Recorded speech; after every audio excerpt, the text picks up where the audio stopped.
Yo. Yo. Okay, I'm just testing the mic there. All right. Ladies and gentlemen, or judging from by the looks of chat, just gentlemen. Okay. Everything is working functionally. So with that being said, hi guys. Happy final day of May. It's not gonna be May anymore. So tomorrow is June, and some would argue technically the start of summer, even though it's not until the 21st, which is the official summer solstice. But all I know is, well, it's gonna be my first summer ever since I moved to my new place, and I don't know how things are gonna go, if I'm being honest. But you know what? We're not here for that right now. I'm not here to disclose personal details. What's up, guys? Happy Sunday. Happy May 31st. Happy... Actually, just those two things, but here we are. Hello, Copfrown. Hello, Tracy. Hello, Stir. Hello, Swamp. Hello. I think that's everybody talking in chat as of right now. But with that being said, though, guys, I'm not too sure I got a plan for today, at least for the first half of the stream. I mean, y'all already know how the latter half goes. We just play the game, whatever game I'm playing at that point. In this case, it's Battle for Bikini Bottom, but you know what? Something I've been pondering a little bit. Like just like last Sunday, guys, I kind of want to watch another Nostalgia Critic review. But the fact of the matter is, guys, I want to say there's hundreds of them, so I don't even know where to start. I'm not even sure where to go, where to start. And to be honest, I think we'd be here all day if I were to narrow it down. But you know what? Sure, let's try it. Let's try it, because why the frick not? Let me just make sure the Chrome tab is working. And is it working? Okay, I'm already on his channel, so just to scroll to see what I haven't already seen that I actually care about. SpongeBob Last Stand made by a... Last Stand? I feel like I recognize that episode, but I'm gonna be honest, guys, like I've said before, pretty much everything past season 4 or 5, it's very unlikely that I'll recognize it off the top of my head. Is that the one where... Jellyfish Fields is getting taken down for like a road or whatever? I thought it was kind of boring. Actually, I thought it was... Let me rephrase that. I thought it was really boring. That's just me, though. Just here... It's basically the... You know what? Let me put it this way. It's basically the plot of Hoppers. Somehow... Ironically, I did like Hoppers, but this episode in particular, nah, I just couldn't get into it. The music was corny, the messaging, and the plot is just so cliche and so predictable. That's all I can really say as of right now. Wait, what do you mean? Tracy, whose Loud House review? Of Bikini Bottom Inquirer? You know what? Let's see how long it is. You know what? I may as well look into this guy since more than one person is mentioning him. Oh gosh, did I really need the era theme right now? I'm not in a sad mood. Alright, here he is. Oh wow. This is the first time people are recommending me a relatively small YouTuber with actually a pretty big resume. But let's see. Okay, I'm guessing Tracy was talking about someone else. Otherwise, oh wait, hold on. No, actually, no. Okay, guys, like I said, I do want to do a review of The Walking Dead myself, so I do not want any outside influence. But all right, you know what? Sure, just so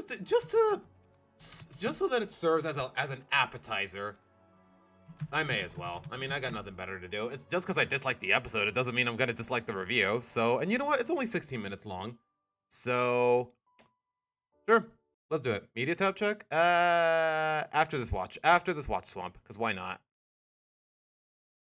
But all right, let's see. Do you remember I kind of don't, if I'm being honest. I remember the corny song, and I remember how boring the plot was, but what does that tell you? When my biggest takeaway from an episode from so many years ago is, wow, it was really boring, what does that tell you about the episode as a whole and how memorable it is? April 15th, 2010. Nickelodeon Oh my gosh, it was 2010. That really was a long time ago.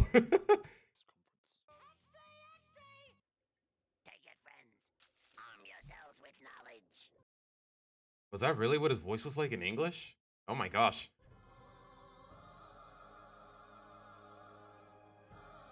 CEO of Nickelodeon and Mog champ Sima Zagani. Okay, I've only been watching for 15 seconds, guys, and I'm not gonna lie, for such a small sub count, this is really good editing.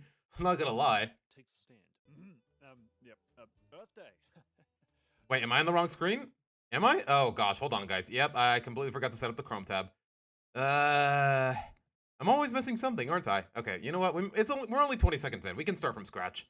And y'all pretty much already heard what I said. April 15th, 2010. Nickelodeon calls a press. Mr. Chloe, more than likely, assuming if tickets are not sold out yet, I might just get one for Friday or Saturday. The thing is, though, I don't get off of Friday. I don't get off of work at Friday until 5. So it's very likely that the latest screening, at least if there's English screenings, which I don't think there are, probably the earliest screening I can get is like 7 p.m. So I'm gonna be home very late, and I don't know how I feel about that. Saturday, if I pick one for Saturday or Sunday though, then that means I'm probably gonna have to cancel stream that day, or not. I don't know. We'll just have to wait and see. But I definitely do have the intention of going to watching it in theaters. Take it, friends.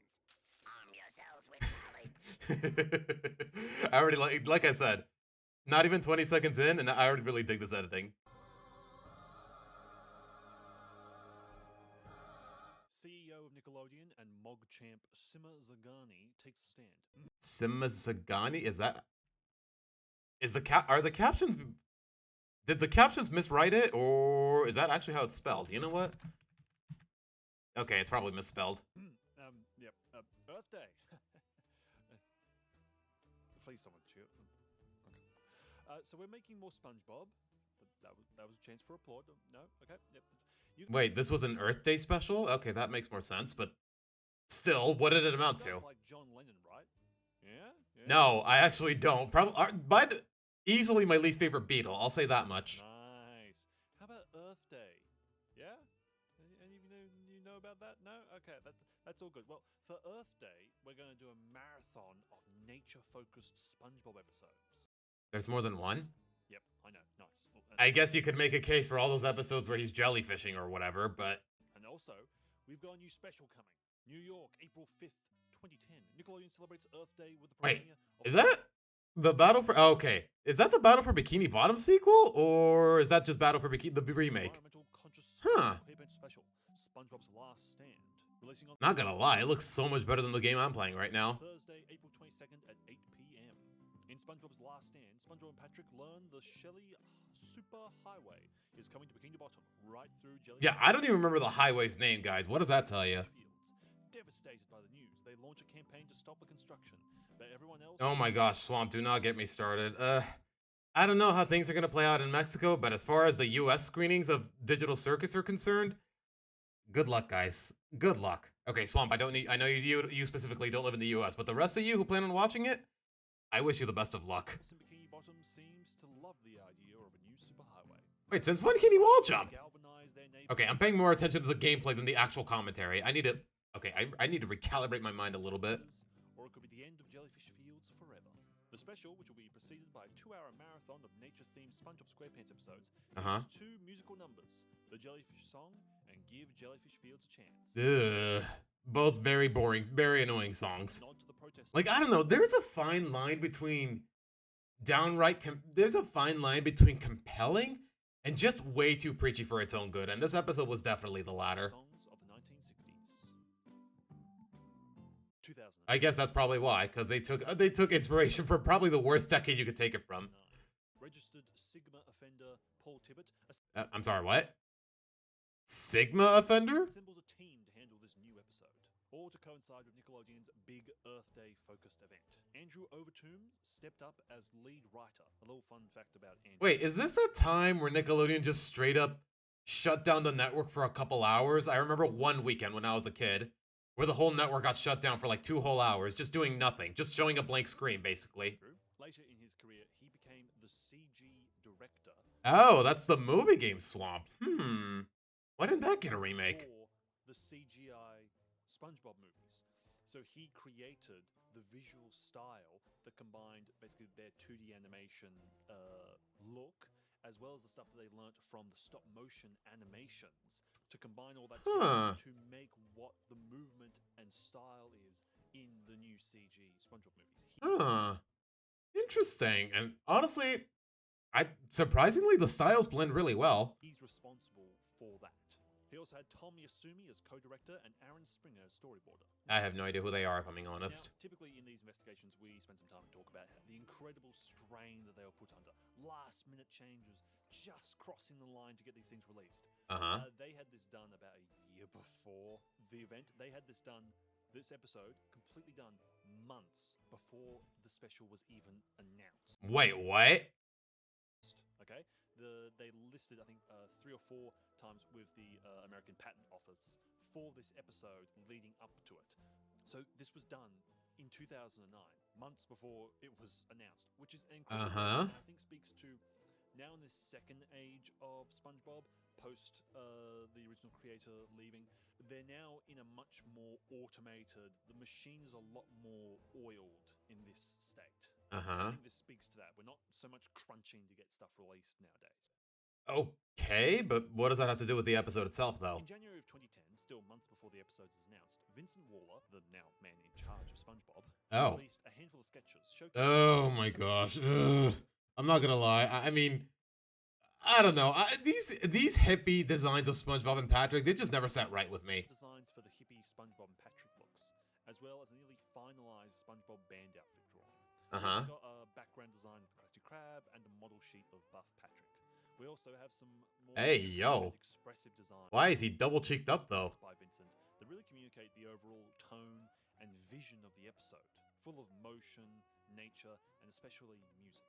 Months later, the episode itself was announced and released with several promos. This Earth Day, SpongeBob needs you. Will ya help me?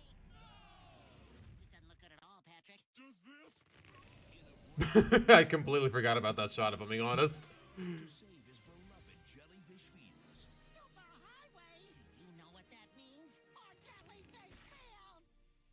Sorry. He'll fight for truth. It's working, Patrick. They're pulling the highway. You know, sometimes I just think to myself, this promotional material is just too corny for its own good. And honestly, SpongeBob is primarily known for his comedy, not for his heroism. Like, there are special occasions where they manage to mix both well, like in the movie, but here, it's just all kinds of awkward. But that's what you get when you're running on for over a decade, and long after the creator already left the show. Justice. I am not giving up. Stop the madness! And the jellyfish way. If you're gonna pave over jellyfish fields, you're gonna have to pave over me first. Is that all you got? SpongeBob's last stand. I'm not gonna lie, none of these jokes land the way the classic. I know it's a very cold take, but none of these jokes have landed. Can't think of a lot of jokes that have actually landed the same way seasons 1 through 3 have. The brand new special premieres Thursday, April 22nd at 8, only on Nick. Wow, some good shit right there. They released Was it though? a lot of these, and they kind of just keep going over the same thing. Now, it would not be a SpongeBob event without a Burger King tie-in. There was? For just an Earth Day special? Why is Nickelodeon committing so many resources to this? Genuine question. Do they honestly think this is what kids care about? You know what time it is? Yeah, it's time to catch more jellyfish. With BK Kids meals and SpongeBob watches, you can imagine your own SpongeBob underwater fun in a second. One for Ugh. now at Burger King. And what's better than one Okay, minor nitpick, but why they couldn't even bother with actual jellyfishes that look like they're from SpongeBob? Just saying. Promos. Hey, Harry, what are you doing in this part of the ocean? Oh, I'm just riding the current, boarding hooks. You know, hey, is that a SpongeBob watch? Yeah, came with my Burger King kids meal. I think it shows off my fin. I'm not gonna lie, guys, even as a kid, this would make me cringe. This was, what, 2009, 2010? Yeah, I was still basically a kid. I was gonna say your fins look great. There's only one problem. What's that? I can't see the time. I can tell time. It says 8:34. Oh, jerks! I'm late for school. For a limited time with your BK Kids meal featuring BK Fresh Apple Fries, you can get a SpongeBob watch available in 6 designs. I like that watch. Okay, see, never mind. I already asked this, so I'm gonna shut up. Be a SpongeBob event without a tie-in game, but this is the era post kind around that early 2000s. I mean, I guess, Arian, but even then, this is the kind of promotional material that makes me not want to watch your special, if that makes any sense. Where they basically gave up on all. Yeah, exactly, Swamp. It seems so satirical, oxymoronic, however you want to label it. Point is, it's making me not want to watch it. Game-connected Nickelodeon content. This is during the Simazagami era of managing Nickelodeon. Exactly, Teutonic. Like none of the irony, none of the self-awareness, none of the actual good comedy. It doesn't feel like any of it is there. But This is after honestly, if I already yap more about how, SpongeBob hasn't been good since season 3, I don't know. I feel like I'd sound like a broken record at that point. that whole kind of golden age of Nickelodeon games. They completely moved away. They completely pivoted to more of these online types of games, lower budgets, all that. But then again, if that's not where the money is going, then where is it going? Maybe towards better animation? I don't know, man. More or less the late 2010s. We didn't even get like a DS game for this. It's just a flash game on Nickelodeon.com. Okay. I mean, that's not too bad. I really don't know what the budget is for flash games, if I'm being honest. Come to think of it, how many DS games, how many SpongeBob games for mainline consoles have there been? Because I know there was a couple on the DS and even on the Game Boy. Also, obviously, the ones on the GameCube. Heck, I'm playing one of them right now on stream, as of a couple weeks ago. You know what? I want to look into it, just out of curiosity. Let's see. List of SpongeBob games for mainline consoles. There are over 2 decades of SpongeBob games released for the mainline consoles. The list spans... Okay, let's see the list. Battle for Bikini Bottom, the movie game, Lights, Camera, Pants. From what I've heard, Lights, Camera, Pants, it kind of sucks, but it's enjoyably bad. Creature from the Krusty Krab, Nicktoons Unite is also kind of gas. Let's see. Nickelodeon Kart Racers. Okay, I don't count those, even though you could argue SpongeBob is based technically the mascot of those two. The Patrick Star game. Okay, you know what? Show me the game. Show me the whole list. I need to see this. Oh my god, guys, hold on. Get these. Oh my gosh, yes, no ads. Thank you. This stuff has been dragging on since the freaking Game Boy Color. Since wait, I thought it was discontinued in like 2000. You know what? I was wrong, I guess. Look how many freaking games this bozo has had over the years. Like, it's kind of ridiculous, and that's not even counting the crossovers. Like, just look. 10 seconds later, and I'm still scrolling. And apparently a bunch of unreleased ones. You know what? Maybe that's for the best. I don't know. That's just me, though. So what do you say, everybody? Will ya help me? Go to SpongeBob.com/laststand now and play the new online. Arian, I really don't pay attention to whatever's going on in the hierarchy at Nickelodeon Studios, so I don't know who the CEO was after Zargami. SpongeBob's jellyfishing, then be here to see SpongeBob fight for what's right. I don't know, Arian. Like it used to be. I mean, the shows that already ran their course, like iCarly, Ned, Big Time Rush, all the Dan Schneider shows, like you can put those in Teen Nick, no problem. But now, and then with the Nicktoons channel, you could throw in the shows the animated shows that. Oh, sorry, I hit the mic there. You could throw in the animated shows that ran their course, but apparently now it's all SpongeBob because apparently Nickelodeon has nothing else. They can't pull anything out of the vaults. Like, I don't know what is going on with I don't know what the thinking process is up with the board of directors and whatnot, but it just seems painfully impractical. I'm not ready to give up just yet. SpongeBob's Last Stand. The brand new special premieres Earth Day, Thursday at 8. It's a 2D flash game with some platforming focus. Uh-huh. You jump through nearly apocalyptic-looking levels of Bikini Bottom, gaining points, all culminating in a boss battle against Plankton. Uh-huh. Look at him in there. Poor bastard doesn't even know where he is. He spent too long in Nickelodeon cells. Did they just keep that frame the entire game? Yeah. That's how you know this game has no effort put into it. Then again, so do most flash games. I can't really hold it against them. All the game is a 30-minute flash game. It is what it is. Yeah. Thank you, Andy Kishore, the GOAT, for capturing this for future generations to be able to see. This was the era that Nickelodeon was pushing these Flash games pretty hard, so it's no surprise Really? that the special got one.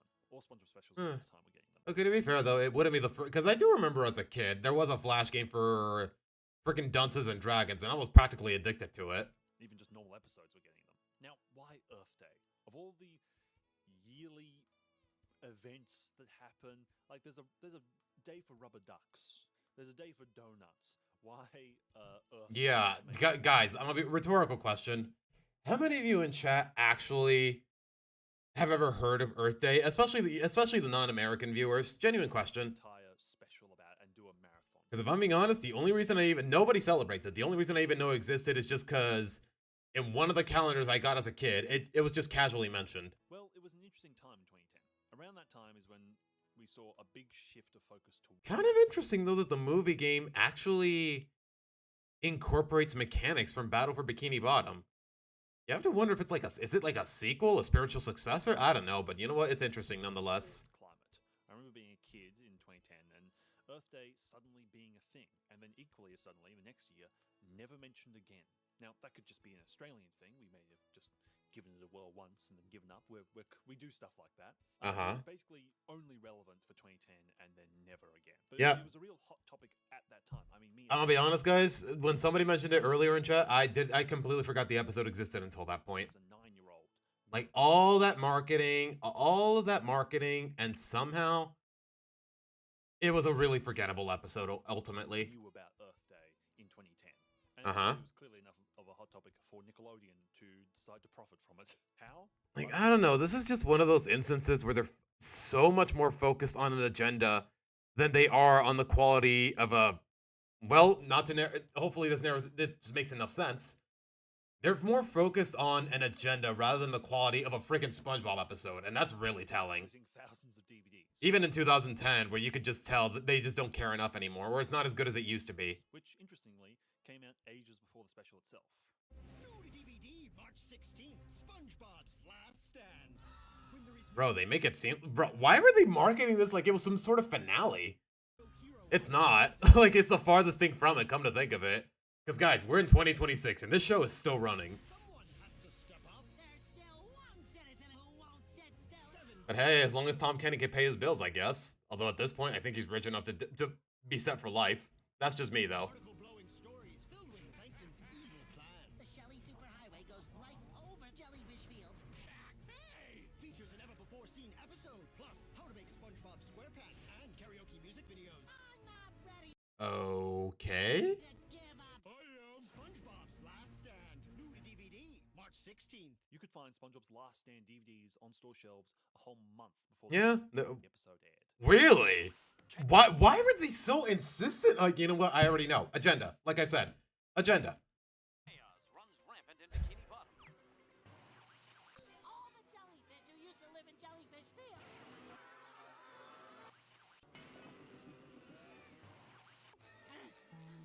This era of SpongeBob DVDs, from season 6 to probably 8, all had very similar designs. and Uh-huh.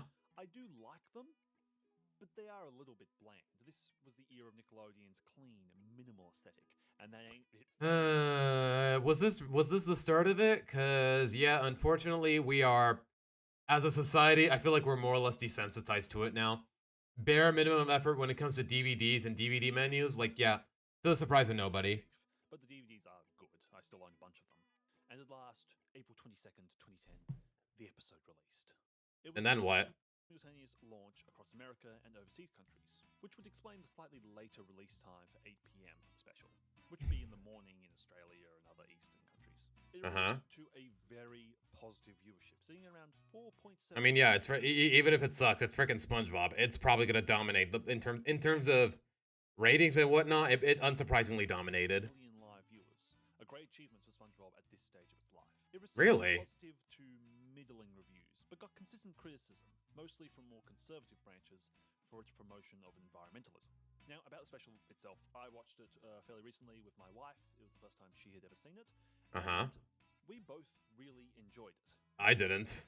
It's a real highlight in a season that, while I love season I mean, 5 through to 9, I feel like calling it a highlight is a little too generous, but at least it's accurate. Season 7 is definitely a low point. So this episode stands rather tall amongst its fellow episodes. Okay, can we talk about the episode itself though? It's got some great jokes, Instead of the history behind it, please. visual gags, and only occasionally stoops to the weirdly graphic displays of violence as jokes that has come to be just so pervasive Well, I guess when the bar is just that low. in most of the recent seasons of the show that I've entirely sworn off watching them. It isn't funny, it isn't clever, it's gross. Yeah. I thought it was gross with the Splinter episode and the Toenail episode. Why? I can't even look at it. It isn't. It's unwatchable slop. And it's one of the reasons why I have so much appreciation for this era, which was originally termed, what would we call it? Scumbob? The Scumbob era? That was it, yeah, Scumbob. Is that really what we call it? The Scumbob era? Scumbob. I like it. Okay, I like the name. I have appreciation for it as this is the last era of SpongeBob I can actually stomach. Uh-huh. In a way, this episode stands out very strongly to me, especially with the songs that are fun, cool references, and just as catchy as anything that came before. But nothing will beat Never Give Up. Take a deep breath in an emotional way. Okay, again, I straight up forgot the song existed. Was it really that good? Most of the criticism for this special does stem from a political standpoint. Many younger SpongeBob Really? Because honestly, I feel like half of my research was just boring and preachy and unfunny. fans won't remember this, but this was the time, for whatever reason, SpongeBob was being especially scrutinized on a political level. This was the beginning of the social climate we are in today, where everything is political and everything is divisive. Yeah, it definitely feels that way. About if SpongeBob was gay representation being pushed towards kids. Wait, what does SpongeBob have to do with? Okay, you know what? I'll hear it out, but I can't promise I'll stay for it all. That was the big thing at the time. And I remember as a 9-year-old having to explain to one of my older brothers who was in like his late 20s that no, it's just a fun show. It's just, and I'm still arguing that now. What does SpongeBob have to do with it? Why would? Okay, I'm not gonna lie. This whole hypothetical scenario, it sounds fake as hell. It's just a fun show. Stop politicizing everything. So I think a fair bit of the criticism can be somewhat disregarded as, at that time, SpongeBob was being viewed rather negatively by the more conservative parts of America. And I guess he is a little fruity, but that's a hell of a that stretch. came out a fair bit To where, yeah, I'm not buying it that people were actually complaining about it. People complaining about it in that context. as well as a dislike towards its messaging. Most of the criticism was veiled in a, oh, it needs to be more subtle, which is just a thinly way of disguising saying, I don't want this. If you always say, oh, it can be done better, oh, it can be done better, oh, it can be done better. Or hear me out. It's just a nice way of saying it sucks. Do people just think not? Did they think about that, or are they just too high on their own egos? Not that there was an ego was warranted in the first place. What you're really saying is you just don't want it at all. That's the best way of having it. Now, personally, I'm a little divided on if I want this type of messaging in SpongeBob. As a kid, I didn't think about it at all. It was just a great episode. I really enjoyed it. It hasn't impacted my worldview at all. I think it's really stupid. Yeah, neither has mine. Although, like I said, I really have not paid too much attention to SpongeBob as a whole since past the golden age. People think that But the times that I have, I really was never under that impression in the first place. cartoons and stuff can affect kids in that way and to that degree. If you Yeah, Teutonic, to be honest, I don't know where he's getting all these anecdotes from. They feel contrived as all hell. Like, I feel like he just saw a handful of bozos on the street yapping about SpongeBob, and then he just took it as a majority. your political opinions have been swayed by Timmy Turner, then you've got bigger things to deal with. Yeah, But I guess, but like I said, he feels like he's just riding off of an one anecdote. thing I will say is it does age this episode a great deal. Yeah. And it's really noticeable because when you go back as an adult and rewatch through all SpongeBob, it is utterly and completely timeless. Every single episode, even of the vast majority of Scumbob and the movies and all that. I don't know about that one. Timeless. So when you see an episode like this that really dates it, It's a kind of a shock. calling it a product of its time would be a little too generous. Would be putting it a little too lightly. Just to the system. It locks it in time. I think it's also worth just saying that the show has always shown an appreciation and a focus and a love for nature in a really beautiful way, but never I guess you could make a case for SpongeBob and liking jellyfishing, but what more than that? in such a conceited way. In this episode, in The Last Stand, nature is shown and positioned and described and all that as a very delicate ecosystem that needs to be saved by us. And yeah, we totally needed that we totally needed to hear that from frickin' SpongeBob of all people. You know, the fry cook, the jellyfisher, the guy who annoys his neighbor, does stupid things with his best friend. Yeah, we totally needed an environmentalist message from him. You see the problem? Okay, never mind the fact that the episode is too preachy for its own good. The episode is just boring. Like, it's the worst of both worlds. Golly, man, the more I think about it, the more I've realized, yeah, this episode is better off forgotten, and there's a reason it was in the first place. Lest we receive the disastrous outcomes. It makes the entire focus not on nature, but on us and us being the good guys and us being the saviors and all that. That's what I mean by the concept. Okay, he's getting into a lot of crap that, frankly, the same reason I disliked the episode in the first place. I don't care. I don't need this kind of messaging out of SpongeBob of all characters. I don't know how I feel about this video, guys, but I think we're going to leave it at that. With that being said, though, guys, like I said, I got nothing. So, you know what? We're going to scroll through the media tab, and if I can't find anything that piques my interest, I'm probably just going to... You know what, guys? Considering the fact that I'm going to be doing a Gravity Falls video soon enough, hopefully by next week or the week after that. I don't know, guys. I've been kind of slacking when it comes to the editing, and that's my bad. But you know what? I will tell you this though, guys. I did watch the episode yesterday. I did get all the footage, so as long as I lock in, the editing should be done soon enough. I'll tell you that much. And when the editing is done, it means I can upload, but I also got to make the thumbnail. Point is, video's still a work in progress, but we're getting there. And you know what? I'm kind of in a Gravity Falls mood once again. So sure, let's do it.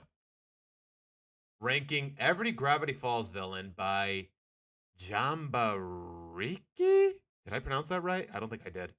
Howdy folks, Jambariki here. Gravity Falls is a Disney animated TV show about twins Mabel and Dipper, who end up spending a summer in the Oregon town of Gravity Falls with their grunkle Stan. Okay, my guy, I don't think you need this kind of a synopsis if you're just ranking the villains from this very specific show. A con artist that runs a local tourist attraction called the Mystery Shack, with help from handyman... Like, I don't know, has anyone, hypothetically, guys, pretend you're on your YouTube homepage, you see a thumbnail and it says Gravity Falls in the title. Would you click it if you've never even seen Gravity Falls?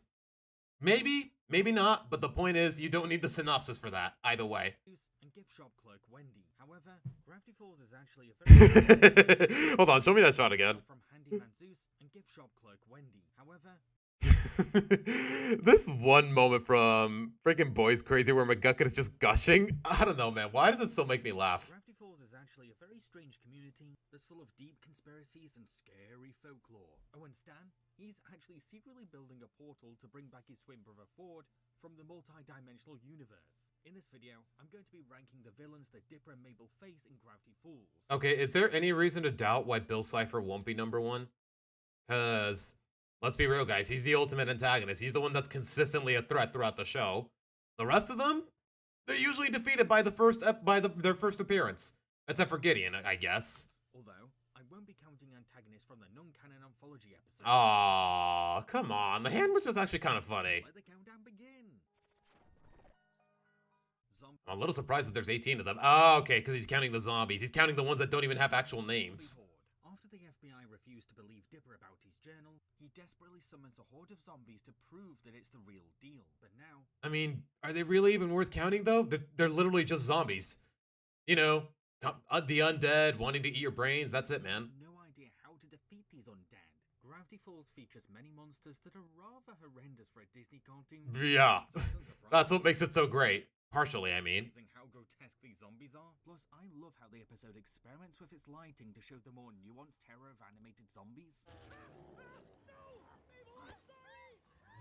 I'm not gonna lie though, now that we know there's a canonical cure for zombification, I kind of would have wanted to see Dipper as a zombie and get bitten right then and there. But then again, if he had turned into a zombie, they couldn't do the 3-part harmony, the zombies wouldn't have been killed. I forgot about the plot for a The moment. fight against these Walking Dead is also made even more nail-biting by how Grunkle Stan is busy in his secret basement and the FBI have been dragged underground. Come to think of it, wait, hold on. That's kind of a big plot hole in that episode. Play that again. By how Grunkle Stan is busy in his secret basement and the Why didn't they just bite them on the spot? Oh wait, they did. No wait, hold on, play it again. More nail-biting by how Grunkle Stan is busy in his secret basement and the Okay, they did. I was about to say, why did they drag them away into the woods instead of just biting them on the spot? But it looks like they were actually trying. So, okay, never mind. I take it back. FBI have been dragged underground. Wow, this show really did think of everything, and I love it. So we're basically watching helpless children fend for themselves against one of horror's worst creatures. Okay, I'm not gonna lie, Teutonic. Zombie Zeus was actually kind of hilarious. Sure, Get those brains, dog. I already sat down. Zeus is part of our survival team. However, he's also the only hero to get bitten. Our favorite man. On second thought, let me flip the script. Can I eat your brains, yeah or nay? Sensing some yay vibes, or I forgot how the line went, but the point is it was hilarious. Has the kids back for long. Yeah, brain-hungry Zeus may be very funny in action. It was. He also gives these gormless corpses their biggest advantage. Hey, dudes. By the way, I taught the zombies how to get into the fuse box. It's so terrifying. How am I so amused yet so terrified at the same time, man? I'm telling you, this show, it's what Nickelodeon is to Avatar. They just caught lightning in a bottle. Among these dudes, I'm like a genius. They then later found out that the only way to beat these undead is through a three-part harmony. A little convenient, by the way. This might seem very random and silly, but it's a solution that ties in neatly with the episode's karaoke party setting and gives the Pines a chance to. I kind of wish it was built up a little better, but I think there was a rough draft of this episode where Alex had to make a couple cuts in the narrative because Disney didn't approve it, something like that. Zombies in a very untraditional, fun way. Girls do what we like. Oh. So why did I put them as a team? Well, these are good villains for sure, but it's just that at the end of the day, they're your generic brain munch. Yeah, they're exactly. Thank you. Okay, took the words right out of my mouth. So we're basically tracing the classic Romero zombie formula without all the gore, all while every other Gravity Falls baddie goes the mile to be extra weird in some way. Uh-huh. Eggman Bratzman. Eggman is the man. Oh, I'm not gonna lie, guys. I wouldn't even count this as a villain just because he goes down so easily. Like, okay, we rescued the boy band. He tries to find them at the mystery shack. The next time we see him, he's already arrested. Manager of the boy band several times, who all turn out to be products of Mr. Bratzman's clone experiment.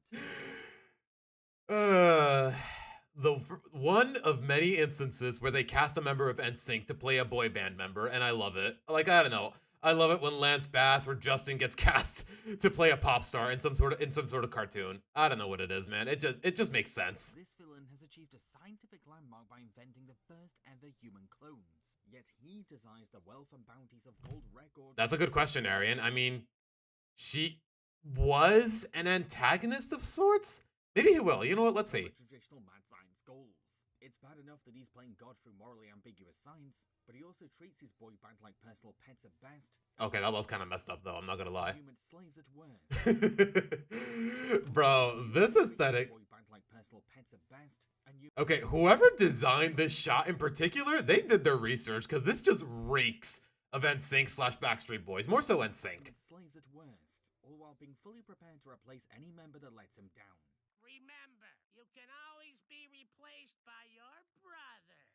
He says that he loves his boys, but it's so obvious that the narcissist just loves the money that they make him. Not only is Eggman a fun spin on wacky urban legends about clones in the music industry. He is a little stereotypical, but you know what? What band manager? What entertainment manager doesn't look the part? I mean, just ask Dan Schneider. Hey, okay, I'll shut up. An eerily accurate parody of real-life degenerate boy band producer. Yeah. Perlman. Oh my gosh, he's based on a real person. Oh, never mind. You know what? That just emphasizes my point even harder. Fraudster who famously exploited such iconic groups as NSYNC and Backstreet Boys. Uh-huh. This kid's cartoon baddie is disturbingly inspired by a real-life criminal and abusive manager who used to prowl the music industry. I mean, does he deserve any less?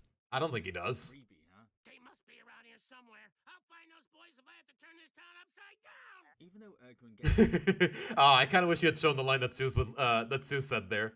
Like, the manager is like, have you seen any perfect boys around? And Zeus is like, only when I look in the mirror.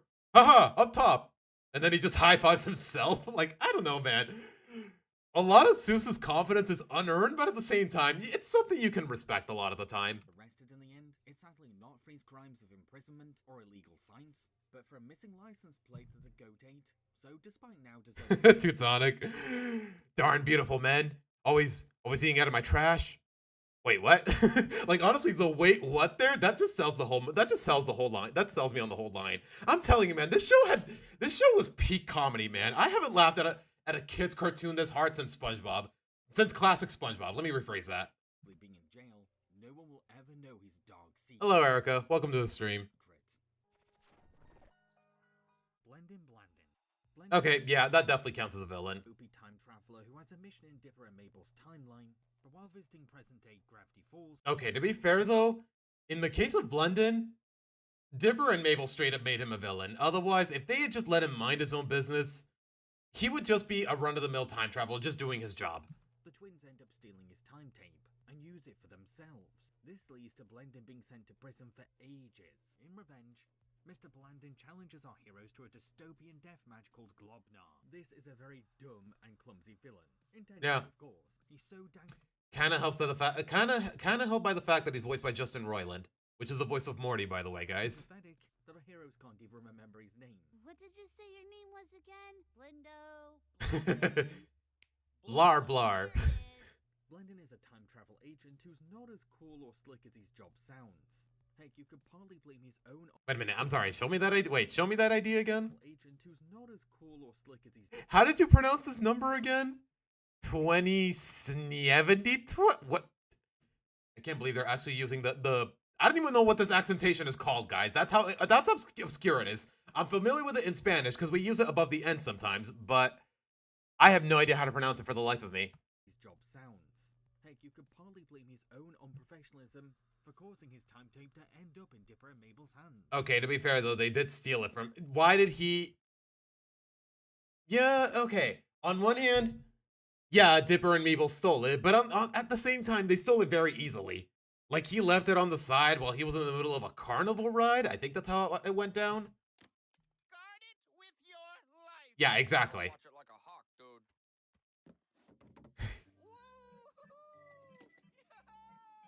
However, Like a hawk. there's terrific comedic value to his ineptitude and obnoxiousness. There really is. Personality being so annoying that even the time cops assigned That was probably the funniest moment in that whole episode. Hey, turns out I can mute him. hilariously find him to be aggravating. I'm gonna keep stammering until you find them. Credit where credit is due. The narrative is very aware of how annoying he is, and it tries its best to actually make it funny. I hate that guy. Is entirely unintimidating because he's at least wisely used his prison time to train for Globnar. What do you think I did in prison all that time? Yeah, I guess you really got nothing better to do while you're in prison. Like, maybe lift some weights, do some push-ups, like, maybe do I don't know, man. I've never been to prison, and hopefully I never will. And we can't ignore the strong possibility that he's bound to use his potential Globnar win to have Dipper and Mabel executed in revenge. No, please. Yeah, there's no sugarcoating it, guys. That guy straight up died. He straight up got disintegrated in plain sight in a Disney show. I just want you guys to think about that for a moment. Just look at exactly, like, I don't know, guys. I'll tell you this. Gravity Falls has a... Like, I know it tends to go the extra mile when it comes to pushing the censors, but it has a surprisingly high body count. I'll tell you that much. And the two of you are officially challenged. Luckily, though, Blendin loses and has his life spared by the compassionate twins. Okay, his hair looks like... That hair, by the way, guys, it literally looks like they just slapped a mustache at the top of his head. Who do owe him after actively ruining his life. Yeah, they do. Sort of They really a did. redemption of some kind. I mean, I can't blame him for being used as a vessel by Bill Cipher later on. That's not his fault. All he does is... I kind of wish they actually elaborated on it in the show, though, because, guys, according to the journal, the reason Bill chose him as a vessel is because, one, he has a means to cover his eyes, so Mabel didn't recognize him. Two, apparently, he was easy to manipulate because people were teasing him at the time. Apparently, people were teasing him back at his job because, oh, you lost to a pair of kids of Glopnar, haha. And apparently, it made him so frustrated that it made him vulnerable to Bill. Something like that. I don't know. It kind of makes no sense. Deserve credit for alerting the Time Authority about Bill's crime, but he ultimately bails on Mabel and Dipper's timeline once his peers are destroyed. So Yeah, we never see him again after that, come to think of it. I wouldn't call him a hero, but his efforts to do good are there, and he does improve on his old self a little tiny bit.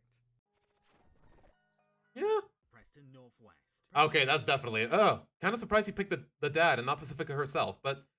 Yeah, that is a villain. Unquestionably a villain. As the wealthiest man in Gravity Falls and the descendant of its founder, Nathaniel Northwest. Supposed founder. He's a smug elitist who prides himself on the surname that he's inherited, despite said lineage being secretly full of lies and deceit. He has a notably stuck-up attitude towards the poor, so much so that he cons local ghost hunter Dipper into ridding his mansion of a curse, one that his own ancestors created, just to make sure that his posh party is kept refined. You lied to me. All of you did. All you had to do was let the townsfolk into the party and you could have broken the curse. Not to mention, when said curse is unleashed, Preston is willing to abandon his very own guests and carry... Yeah, just the whole party and go into a panic room. I'm presuming for eternity if Pacifica hadn't dealt with the ghost herself. Like, how would it have played out? If Pacifica didn't just grow the guts to stand up to him. Dipper and Mabel, they would have been wood statues for eternity, I guess. Like, what would have happened to the mansion? For all we know, the ghost would have terrorized the rest of the town. Like, who knows, man? Panic room, all to desperately avoid being charitable to the lower class. What a disgusting human being. He really was. A party for the most powerful people in the world. All you had to do was let the townsfolk maybe wreck your mansion just for one night, and the ghost goes away. But then again, would he come back if he had locked them out the following year? Because keep in mind, this is an annual party, guys. I don't know. I guess we'll never know for sure. They'd come here if they had to rub elbows with your kind. One of the more disturbing things about him, though, is the way that he raises his daughter. Yeah, A little this. girl who's growing up to be a mini version of her parents, all while being cruelly pressured to live up to her surname. Oh, and whatever happens, just remember one thing. You're Northwest. Don't lose. At first, Pacifica seems like a typical mean girl, but then we learn that Preston relies on a concerning discipline system involving a bell. Oh my gosh, I don't even want to think about the implications of that frickin' bell. It's, ugh. I'll leave it to interpretation, guys. We have no idea what will happen if Pacifica disobeys the ringing, and that's terrifying. Mind your mother. Like, you have to wonder no, never mind. Like I said, I'm not gonna get into it. But...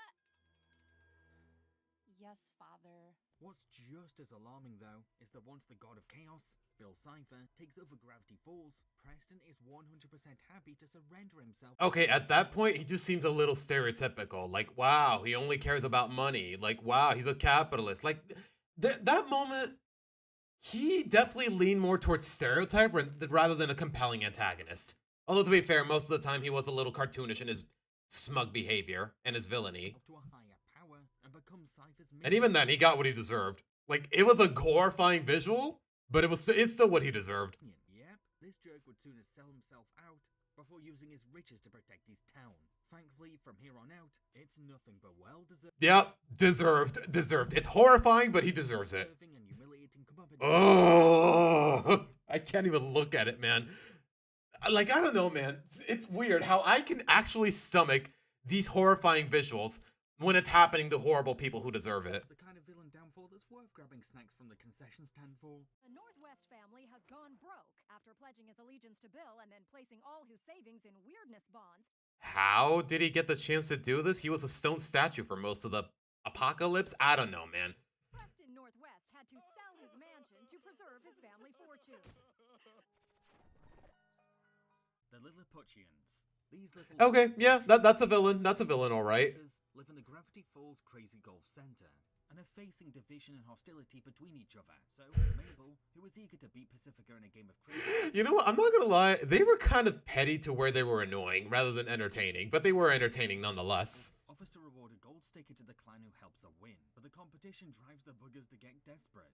The fun of these antagonists is the variety of flavors that they all come in. Each course offers a different kind of themed clan, and every community has their very own... Oh my gosh, guys. Remember Big Henry? That moment, it still lives with me, man. It still lives in my head rent-free. With the episode going to dramatic lengths to make each clan seem like they have their own stories to tell. Would you like us to elaborate through song? Now we're good. We're good. Like, we feel particularly sorry for the miners. Yes. Sacrificing a beloved member of their community. All that just for a freaking sticker, man.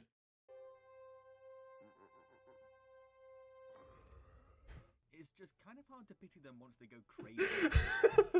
Then you remember the fact that, was it, I think the creator of Amphibia wrote that moment in particular, or maybe he storyboarded it? I don't know exactly what happened, but why was it there? I don't know. Am I taking it nonetheless? Is it that good anyways? Yes, it totally is. With competitiveness and put human lives in danger, less in the name of a fallen soldier and more for the love of the gold sticker. Like I'm telling you, man, even the filler episodes in season 2, although you could argue it's not filler because it basically sparks the beginning of Pacifica's character development. Even the filler episodes in season 2, they are just entertaining as all hell. Yes, even Roadside Attraction. Yes, even Love God, guys. Saw you were favoring the miners, and we figured, what's better than beating Pacifica? Killing her! Saying that, the Lilliputians' mutual desire for said sticker is what finally ends the division and unites these pint-sized villains in a mission of bloodlust. Having a common enemy... Yeah, they are surprisingly murderous for a bunch of little guys. I'll say that much. ...turns these warring factions into an even bigger army. These critters may be adorable on face value, but together, they could be a force to be reckoned with.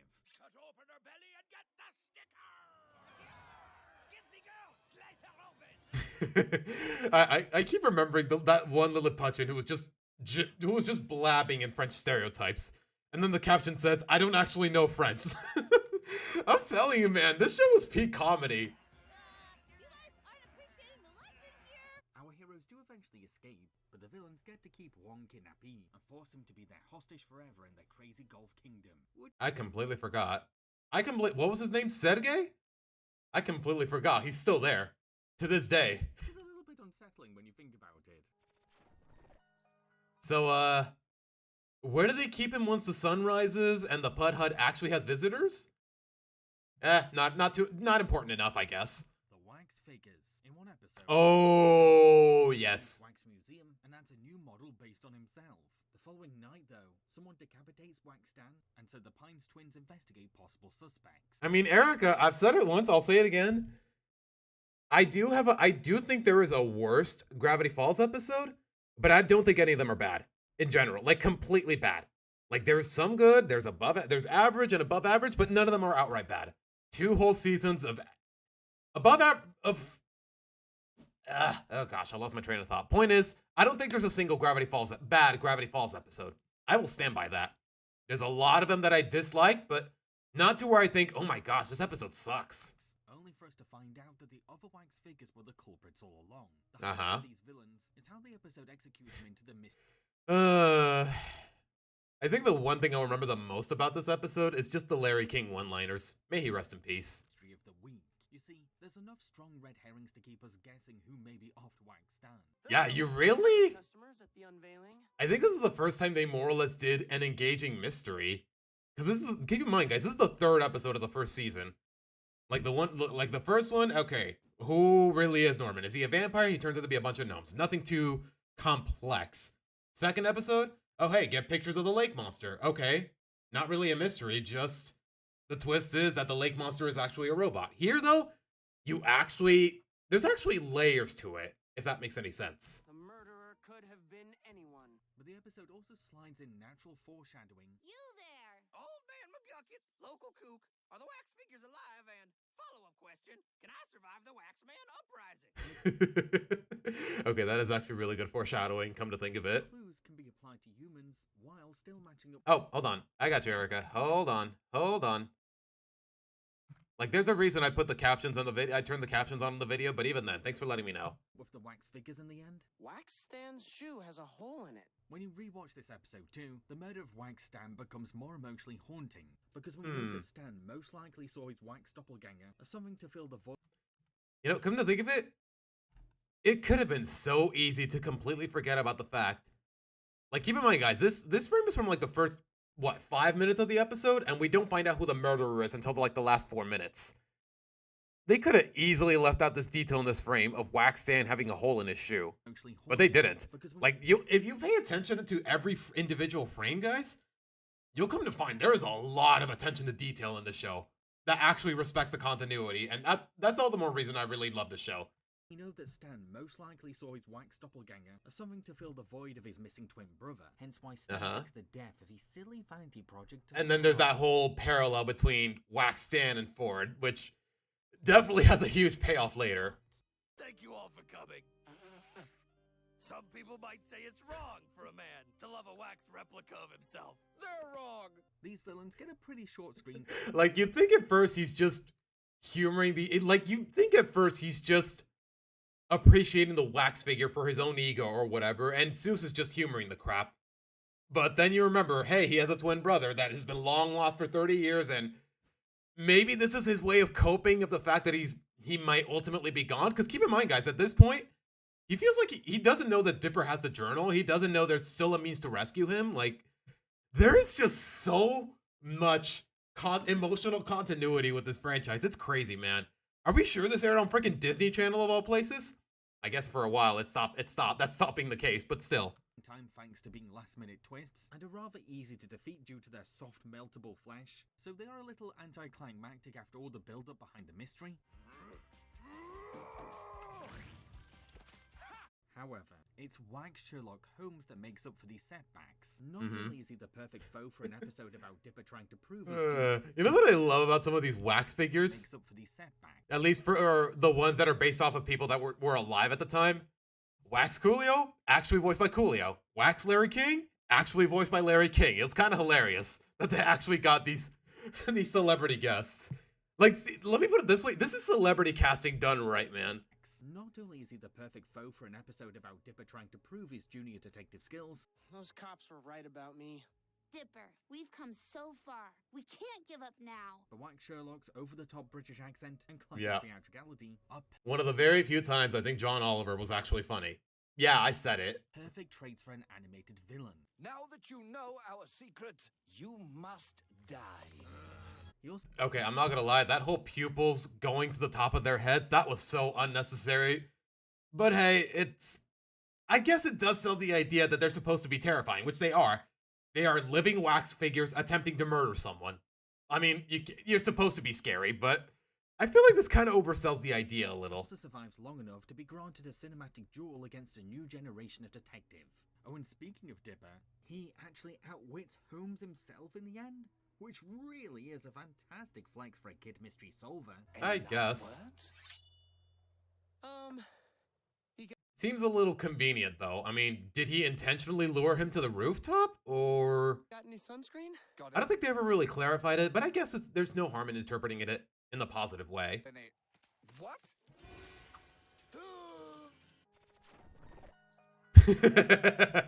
Teutonic, yeah. How did it go again? It was like, $20? I'll just take them when you're not looking. What? I said I was gonna rob you. And then he did. That we just cut to the next scene. We don't actually see him robbing it. He just did.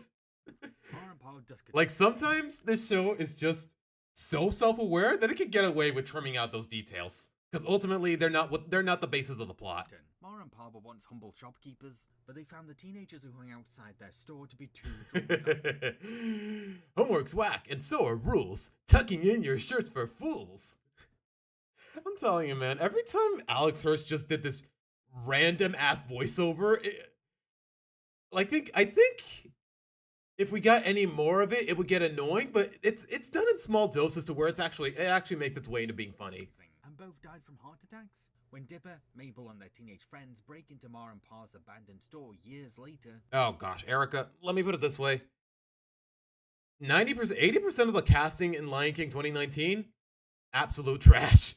Why did we need Beyonce as Nala? Why did we need freaking Seth Rogen as Pumbaa? Okay, I will say this, so Billy Eichner as Timon actually worked pretty well.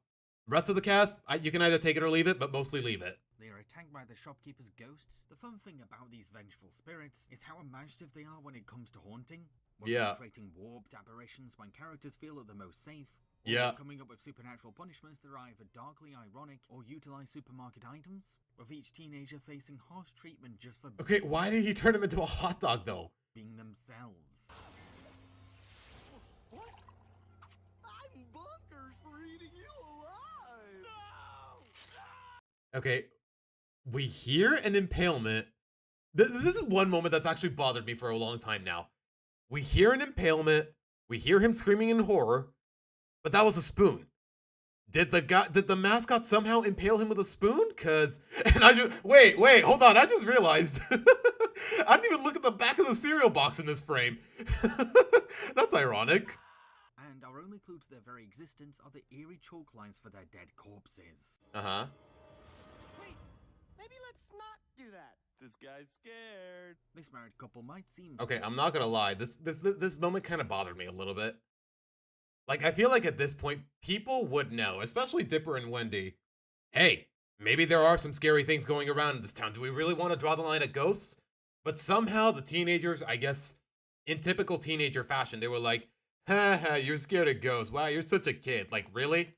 Soft-spoken and friendly at first, because they have that countryside store charm. But don't let their polite customer service fool you, as they do have an aggressive side that can be awoken if they don't get what they want. Yep.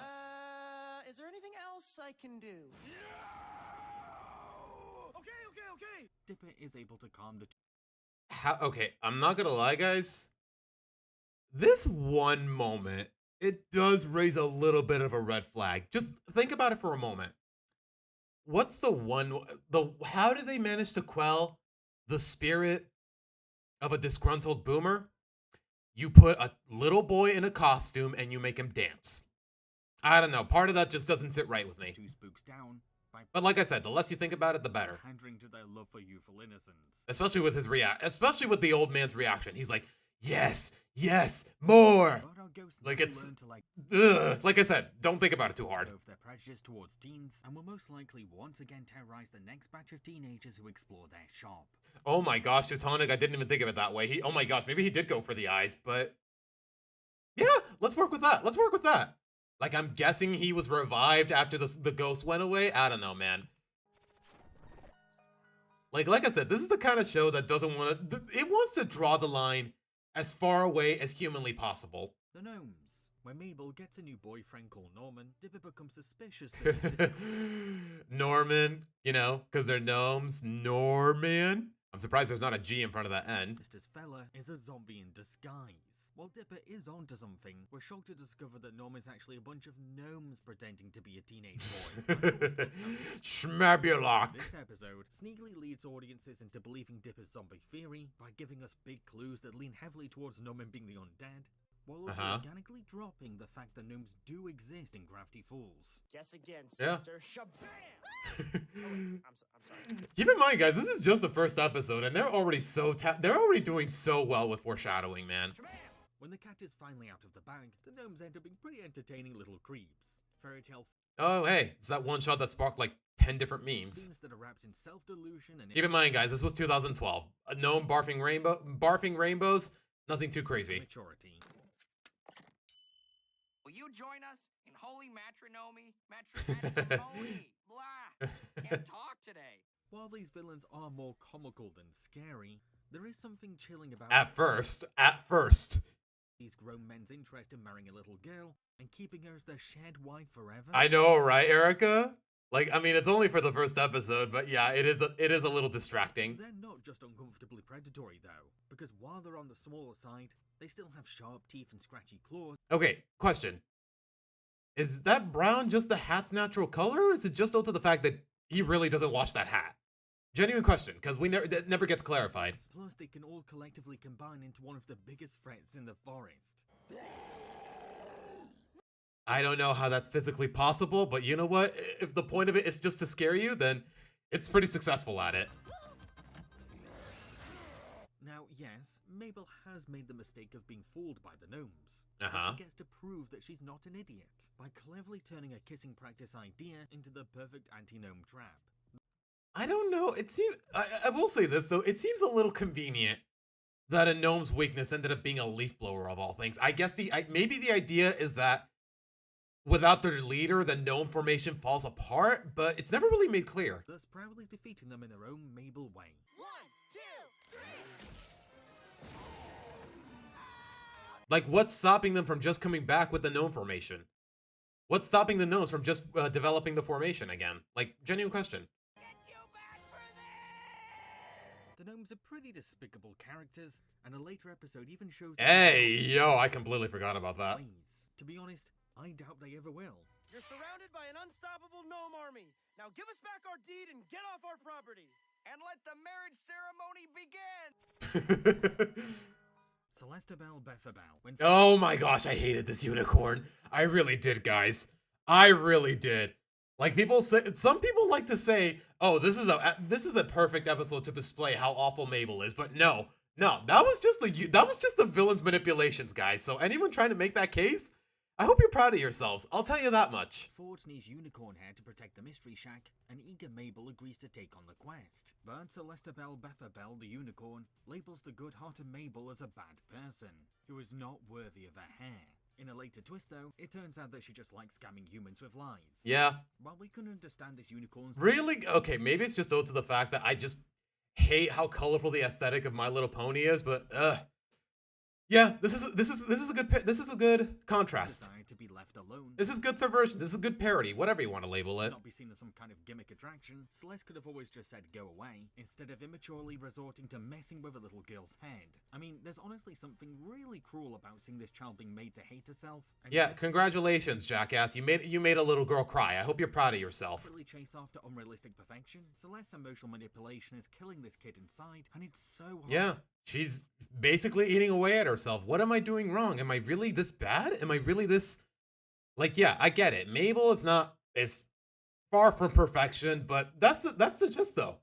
There's no such thing. I would say there's no such thing as pure of heart perfection and whatever the heck the unicorn is claiming, and then it turns out she was scamming them the whole time anyways. I think it plays out pretty well into Mabel's character. Hard to watch. Being kind and sweet is what makes me who I am. If I'm not a good person, who am I? I find it extra grating how the jerky unicorn relies on shallow illusions and fake rainbow tears to further dig into Mabel's tender conscience. You know what? If anything should have been a clue to how much of a fraud she was, is the fact that her tears actually kills flowers.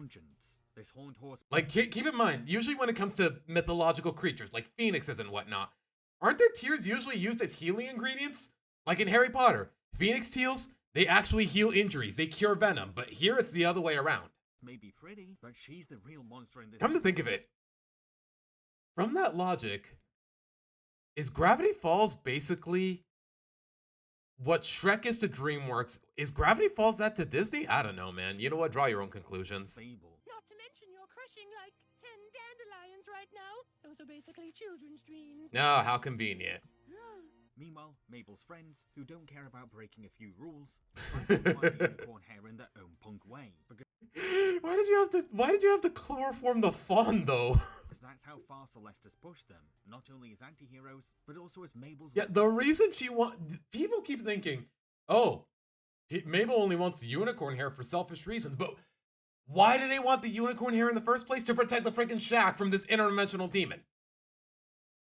Loving friends who know her... Like, that's how you I really, honestly, from the beginning, or at least when you take continuity into account, I probably should have picked up on the fact that the unicorn is a fraud. And she was. If you ask me, this whole thing is a serious load. Mabel's like the best person I've ever met. That's the real lesson of this episode. Okay, I will say, it kind of bothers me a little, though, that she was donating blood, but how much can legally can a 12-year-old donate blood? Let alone, is it not bad for her health? I guess that's a joke, though. You know what? I'm just being nitpicky there. Mabel's like the best person I've ever met. That's the real lesson of this. I don't know, Tails. I mean, they are centuries old, but I guess they have a different standard for marriage and romantic relationships and whatnot. Like, the point is, you know what, Tails, let me put it this way. There's a reason they're the antagonists. Episode, how morality is in grayscale, and then nobody has a clean slate. Heck, it's... I guess on top of kidnapping and manipulation, you could add pedophilia to their list of crimes, if nothing else. This very epiphany that helps Mabel to let go of a fairy tale idea of unicorns being pure and boldly embrace the very dark side that she's been unhealthily denying. You're a good person, Mabel. Oh, I love the shot of her. Thanks, She's like a little puppy. Uncle Ford. But today I learned that morality is relative. This episode ended on a really funny note, by the way. Darlene. Oh my god. Okay, guys. Like I said, my next video is actually covering Roadside Attraction. And I don't Okay, you know what? I'm gonna shut up. You know what? My script is already done, so whatever he's got to say, I doubt I'm gonna bite anything off of it. The dipper that he's a ladies' man, so he tries to Seriously though, this is a terrifying villain. I will say that. flirt with a receptionist called A little flimsy with her motivations, but still very compelling. Darlene, and manages to impress her enough to get a date. However, Darlene is actually a spider monster in disguise who plans to eat Stan for dinner. That's not the scary part though. Show it. Come on, show the shot. Show the freaking shot. Has seductively styled herself in a way that's bound to be attractive to older men. Is she though? Vicious predator has seductively styled.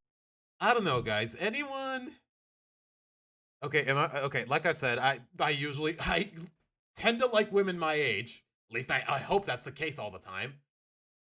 But to anyone maybe over the age of 40, would they genuinely find this attractive? Because I honestly don't think so. That's just me though. That's bound to be attractive to older men. Almost like she knows. Like, I don't know, the tan lines, the earrings, like it's all just a big turnoff for me. Exactly what kind of woman that a man like Stan would go after. To be honest though, it's her flattery skills that she's truly mastered. She's wickedly good at targeting a prey's masculine ego, from pretending to be easily scared to blowing smoke up a date's backside. I don't know. I feel like she could just as easily be I feel like her motivation could just as easily be, oh, I'm a spider monster and I'm hungry. You could drop the whole misogyny or shallow flirting message, and not a lot would change with this villain. Not gonna lie. Oh, you are a riot. What brings you here? We don't normally get men this handsome round these parts. Once Stan is cobwebbed up, Darlene disturbingly treats I mean, Teutonic, she basically is a serial killer. We saw a lot of her victims in the episode. He's like a Sunday dinner and acts nonchalant about to help us. Gosh, that's such a terrifying design. It's a good design, but it's terrifying. Even when Stan gets close to escaping, Darlene is scarily fast at slashing his chances. You really have to wonder how he got that walkie-talkie on his ear in the first place. Trying to escape. There's something very off-putting about her home's mummy decor. Let's see. We're already seeing a victim here. Decorations too, especially when you remember that one of the park exhibits was mummy themed. So yeah, her prey ended up becoming a roadside attraction. Come to think of it, did she build this whole park on her own? Cause she's responsible for their greatest exhibit. Like, is there someone in cahoots with her? To keep herself funded, all while her customers are none the wiser. Sort of confused by the phrase new mummies daily though. I mean, how does that even work? That is good foreshadowing though. It seems like nothing will stop her eight-legged freak from getting her dinner. Her hunger pushing her to plate Stan up as soon as she can, all while she gets to show off her natural predatory agility as a giant arachnid. Uh-huh. Gosh. God, oh gosh, that would be terrifying in real life. I'm not gonna lie, guys. Our trickster demon might get a pretty brutal defeat in the end, but even being half squished doesn't stop her from a relentless. I guess maybe in the grand scheme of things, I guess older men are the easiest to manipulate. At least, I guess as long as they're single. Hunt for roast grunkle. Ugh, I hate it when she does that. Sorry, I don't know what came over me. You let me out, right? So, is there any reason why the Pines couldn't just kill her right then and there? She's completely immobilized. We know she's not human. So, I don't think you could get in any legal trouble for killing a big spider. Just saying.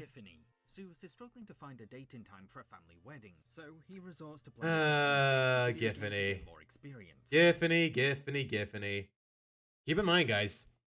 You know what? I'll say what I'm about to say once he actually gets into the video. But said game turns out to be a sentient evil force hiding behind a weeb aesthetic. Giffany is a dark satire on the addictive side of dating sims. This game is amazing. I'm making eye contact, going on dates, and I haven't seen any natural sunlight for 13 hours.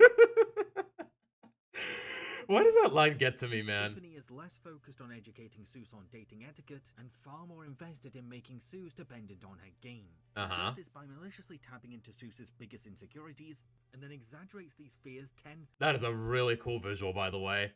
Just her, all these screens, covering up all these screens to make, okay, I'm telling you, man. Making him see her as a safety blanket from the harsh world of reality. Yo, what is, okay, hold on, show me that shot again. Fears tenfold. Making him see her as a safety blanket from the harsh world of reality. What was with this woman, by the way? Because if y'all remember, This is the moment where Seuss is like, oh no, undo, undo, because he's too used to playing that dating sim. And then this random NPC just says, you can't undo who you are. Like, and then we just never see her again. Like, what was this lady's issue? We're going back to the mall, man. You need to unplug. I'll see you later, Giffany. I'll be back, I swear. You see, Giffany is no ordinary game. She's a ferocious virus that has coldly killed her very own passionate creature. Yeah, ironically, Teutonic, this completely precedes freaking Doki Doki and also Five Nights at Freddy's. Because keep in mind, guys, this episode came out like what? Early 2013, I want to say. I do know for a fact that it does precede those two. Ironically, the two noteworthy properties that it's parodying.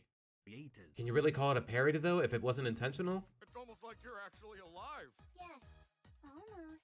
Ha ha ha ha ha ha. I will say this, though, it definitely does get the anime aesthetic down to a T, if nothing else.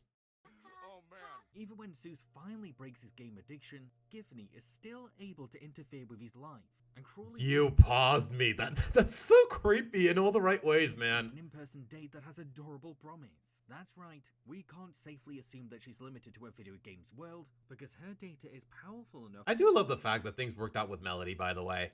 Because by the finale, guys, yeah, Seuss becomes the owner of the Mystery Shack, and Melody's there working as a cashier. To possess any and all technology. She's a virtual ghost that can erratically leap between machines at her whim, and she deviously uses his fang to a wild delight at Seuss's Chuck E. Cheese-inspired date. Oh my gosh. For her at this arcade's library of appliances. It's honestly really convenient that the way to kill her was just by destroying the disc. If it's powered by electricity— Like, you'd think the programmers would have thought of that. Then Giffany can take command over it. Come to think of it, if this is a game that was mass-produced, how do we know each one doesn't have their own sentient Giffany?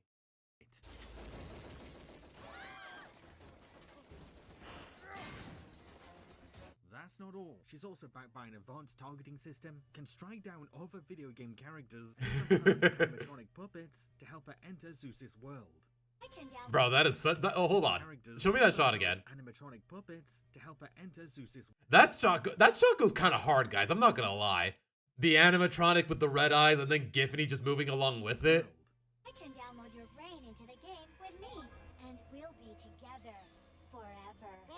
You could go— The fact that he covers his stomach. To say that, even though she's— Wait, where would that USB actually go, though? You know what? Again, the less you think about it, the better. Only in one episode, Giffany is one of the most formidable foes in Gravity Falls, all because of her unlimited digital power. However, she does— It's crazy how this show had so many one-off villains, and yet all of them are managed to be so freaking memorable, man. have a heart that can be destroyed. Gosh, that is an uncomfortable visual. A good visual, but still uncomfortable. Like, the machine could have just shut down. The red eyes could have just gone away and you could have been done. But no, you had to make her face melt, didn't you? Probabilitor. In one episode, Huh. heroes accidentally bring their D&D inspired table Not my favorite villain, but at the same time, he's voiced by Weird Al. That's always a plus. top to life and must play a real game against the franchise's wizard mascot, Probabilitor.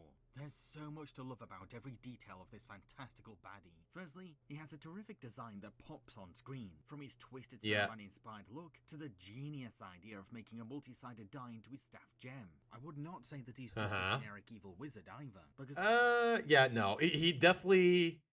Okay, I know I've used this line before, but he's basically the living embodiment of the nerd emoji. There's a layer of nerdiness to his personality. Yeah, He genuinely likes exactly. his own board game and thoroughly enjoys how much maths is involved. Oh, and on top of this, despite being an elderly man, he is actually a basement dweller. I had my mom Bas- pack me a lunch. Ew, apple slices. Even though he's a massive— Oh gosh, I can't. Oh my gosh, guys. Okay, I'm not too familiar with Weird Al, but I mostly just know him as Milo Murphy. So hearing that voice come out of this elderly loser, it's a little unsettling, but in a good way, kind of. There's still something very unsettling about his motive to eat Dipper and Ford's brains, under the guise of consuming their intelligence. We have no idea if said cannibalism will even make the wizard any smarter, but Good thing we never found out. he's agreeably eager to find out. Maybe he's actually done it before? I don't know, man. Not that important. It's not that important.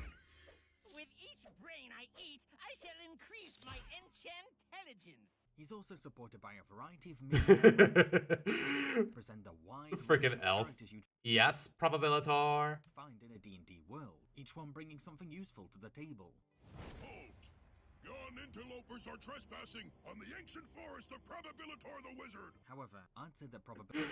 I still can't get over the fact that freaking Grenda brought the whole couch chair as a weapon. And it actually works. Probabilitor is at his most fun once his game gets going. It's a dramatic battle that forces the experienced players into being vulnerable game pawns, and pushes the inexperienced characters into playing the game for the very first time, with their loved ones' lives in their hands. What do we do? What are our moves? There are no moves. You make Wait, hold on. Show me that shot again. Show me that shot again. How did Ford manage to stay on that centaur tar? Hands. What do we do? What That's not a slur, by the way, guys. That's actually what it's called. moves? There are no moves. You make them up. While our villain proves his expert knack at the very game that he's trapped our heroes in, his every summoning or strategy showcasing his impressive imagination or willingness to win, even going as far as using a banned monster to up the ante. Oh my gosh, that is such a cool design, by the way. I'm playing the controversial 1991-1992 edition. The cherry on the cupcake is that once this silly twit loses... Cupcake, get it? Because he's killed by muffins? Okay, that doesn't make enough sense, but still. He ironically gets turned into pure math. It's great. I just realized this video is like 40 minutes long, guys, and we're already like 22 minutes in. Yeah, honestly, I mean, I might as well go all the way here. It is passion.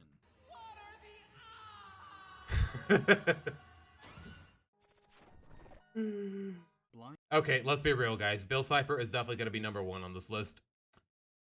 But at the same time, guys, we're already at the hour-and-a-half mark, so I'm going to give you guys a choice. Do we keep watching this video, or do we switch to battle for Bikini Bottom? Because one way or another, I'm cool with it, guys, but I'm going to take a break anyway, so I'm going to set... It's getting a little hot in here, so I'm going to get some water. I'm going to set up the AC and everything. I'm going to take a bit of a break, guys. I'll be right back.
Well, apparently Chad is dead, so, yeah, screw it. Let's finish it. Might as well.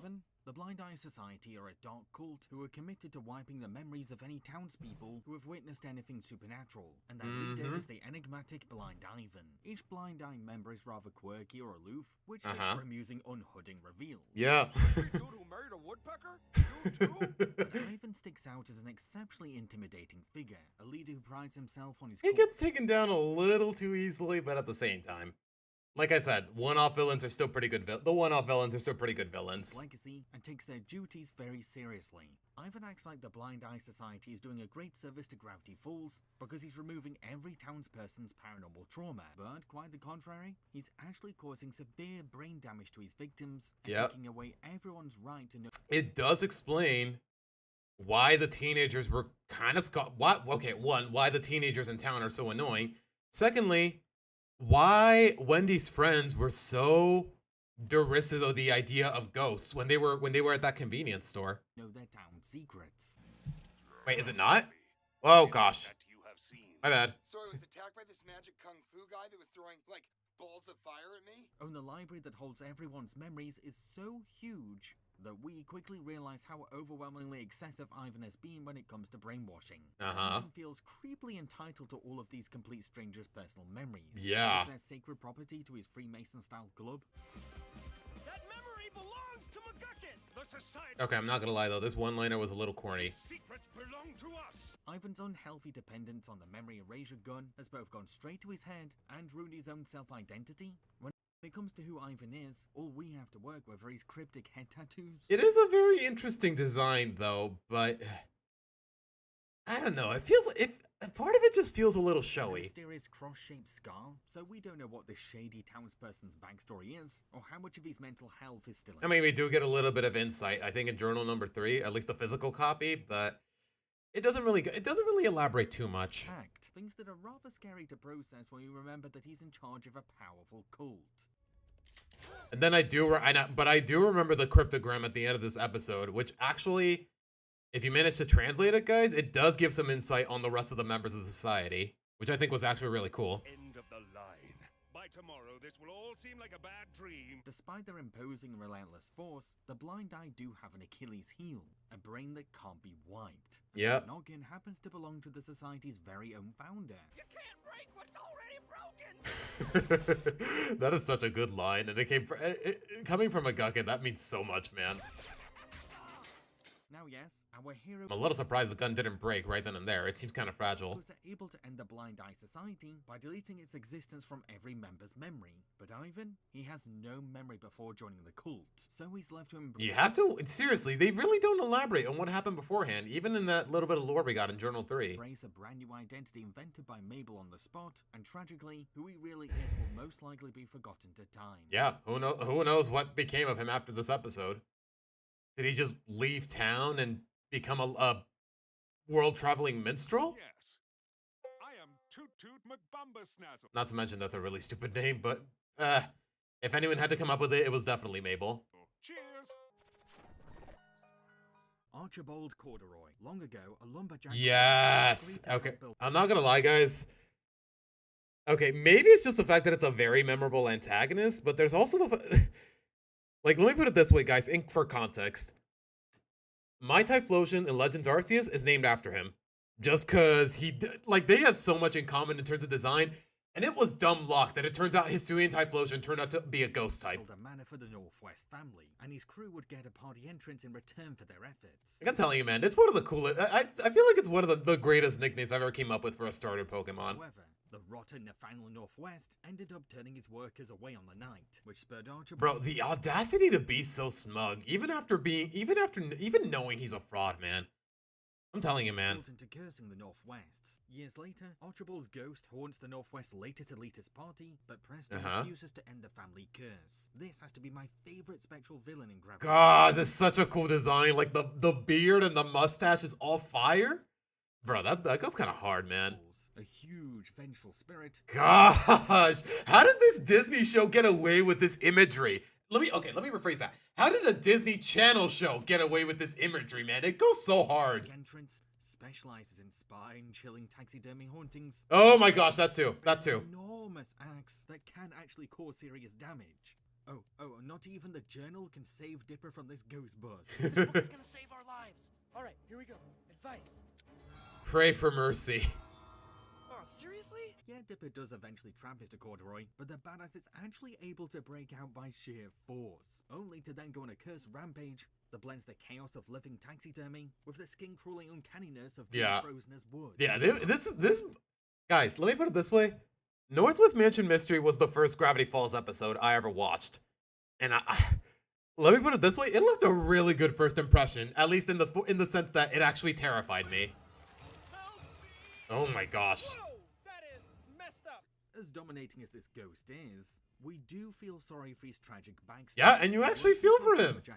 Like, he's legitimately terrifying, but you still feel for him. For a wealthy family, while watching his friends sacrifice their lives, only to be betrayed after years of labor, which was insulting. And not shown in the actual show, guys. It's confirmed in Journal 3.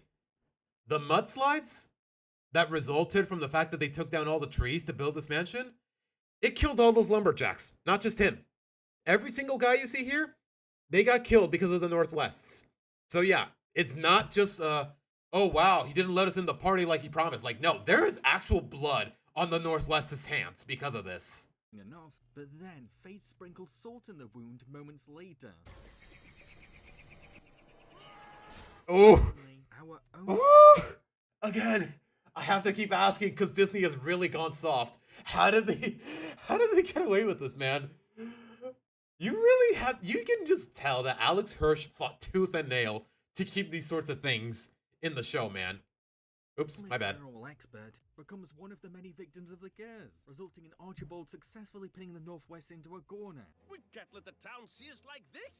We have a reputation to uphold. Thankfully, though, Pacifica, the next generation of the Northwests, bravely disobeys a strict family to do the right thing. Uh-huh. In credit to who exactly? Not necessarily her, but who basically pushed her into doing the right thing? It's a strangely bittersweet villain defeat. We feel both relieved that everything is over, but also happy that Archibald found justice, which really shows how. I mean, I feel like real justice would have been what Preston got in the finale. Going broke, maybe going to prison. Like, I don't know. He got off a little too easy, I'm not gonna lie. Complex of a villain he was. I feel lumber justice. Yo, imagine if that axe actually dropped on someone and killed them. No, I'm kidding. Okay, that is a very intrusive thought. Why did I say that? The Summerween trickster. Oh my god, yes. Okay, fair. This is actually actually a really fun villain. Halloween night in Gravity Falls, the legendary Summerween trickster ends up forcing the kids to collect a certain amount of candy before all the watermelon lanterns are blown out. Get it? Because it's Halloween in the summer, but watermelons are a summer fruit. That is so subtle yet so clever, man. I love it. Forcing the kids to collect a certain amount of candy before all the watermelon lanterns are blown out. I love that. Wait, I just realized even their baskets are green and pink, like a freaking watermelon. This very creepy fella is the Halloween boogeyman of this universe, and boy does he strike fear in the kid. Yeah, you legitimately thought that kid was outright dead. A tall, gangly creature with a shadowy presence and an unsettling voice that will make you shudder. It's actually hard to believe that it's Jeff Bennett growling behind the mic. Really? Yours, children. You must trick or treat. Okay, should I know who Jeff Bennett is? You know what? I'm gonna look it up, just out of curiosity.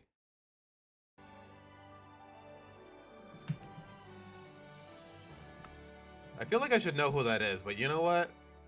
Let me pull up his IMDb page, just out of curiosity. Oh, he's the voice of Johnny Bravo and freaking Kowalski from the Penguins of Madagascar and Yosemite Sam. Okay, I'm a little mad at myself for not knowing who this is. Okay, you know what? Fair. That's fair. Or die. There's already lots of tension to how the kids have to reach a quota before the streets go dark, but the trickster also loves to taunt the children. Yeah, Teutonic. What's crazy is that in season 1.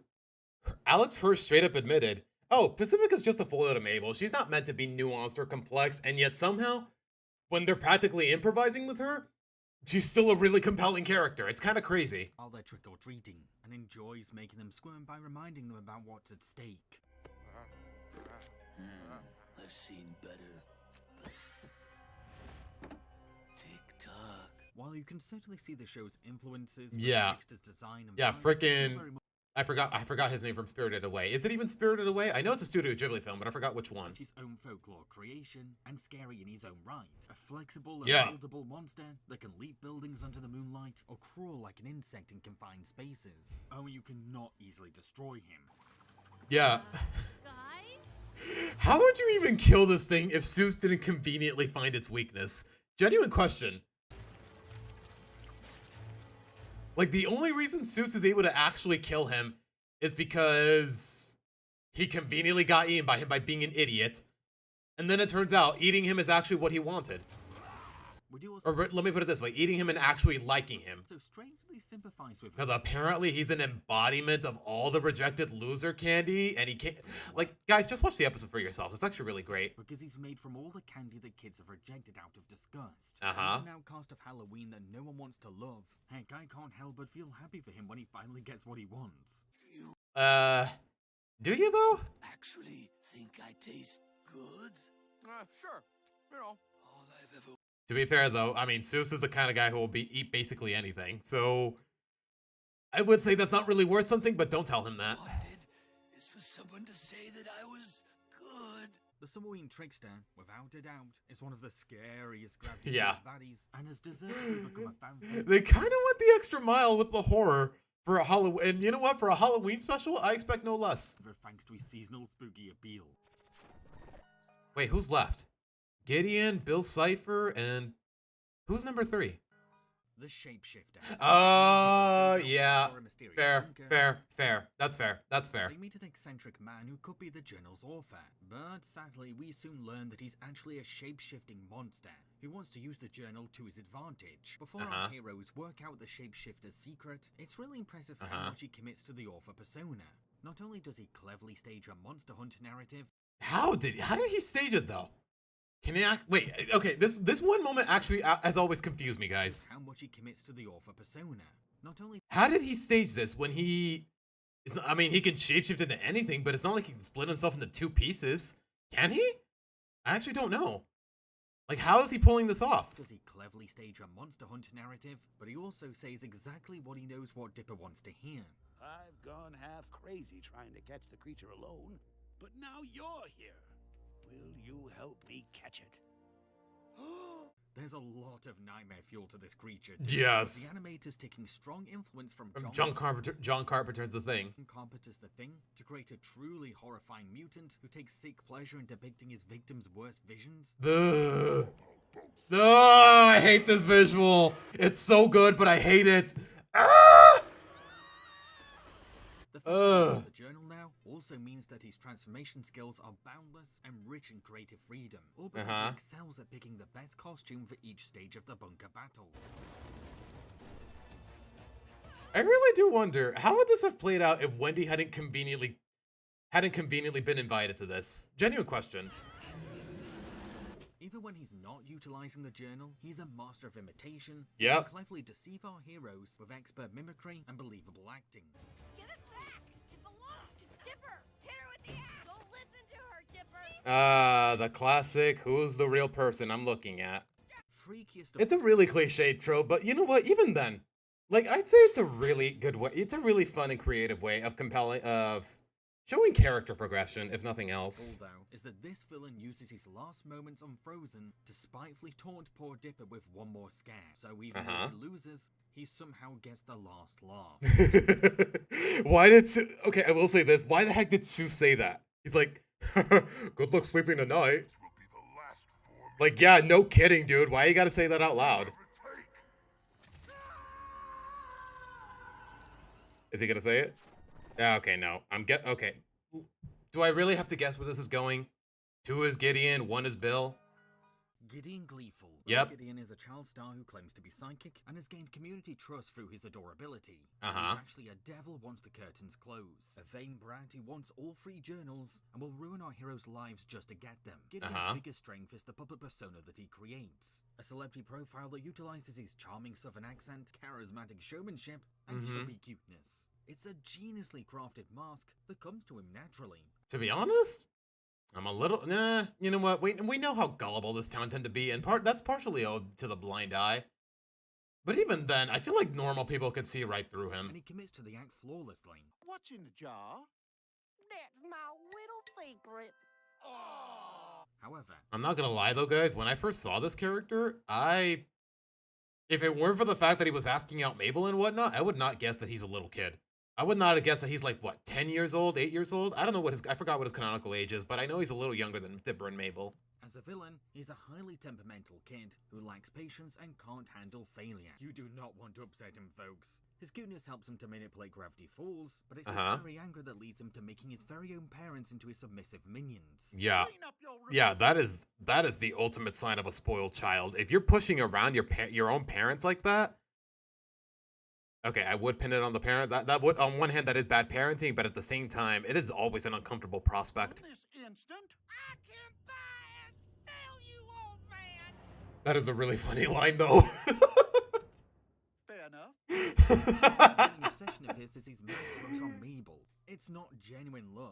He's clearly just infatuated by how he sees his own whimsy and flamboyance in her. To be fair, his behavior around his crush is normal for his age. I mean, Yeah. Dipper can be just as weird with Wendy. Okay, to be fair though, Dipper, Gideon takes it to a much bigger extreme. I feel like it's a little insulting to compare Dipper to him. I have devised a plan to make sure my night with Wendy goes perfect. Like, yeah, Dipper is a dork, but Gideon is an outright, and I'm not sure how I feel about using this term unironically. Gideon is a straight up incel.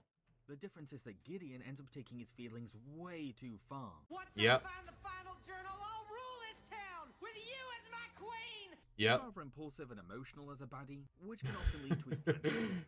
This sensitivity has a plus side though, because his stubborn entitlement can also drive him to bulldoze forward as an antagonistic hurricane. Yeah. I'm not gonna lie, guys. That big robot, it kind of scares me a little bit. I feel like if I were his age, as I was watching these episodes, it would kind of get me nightmares.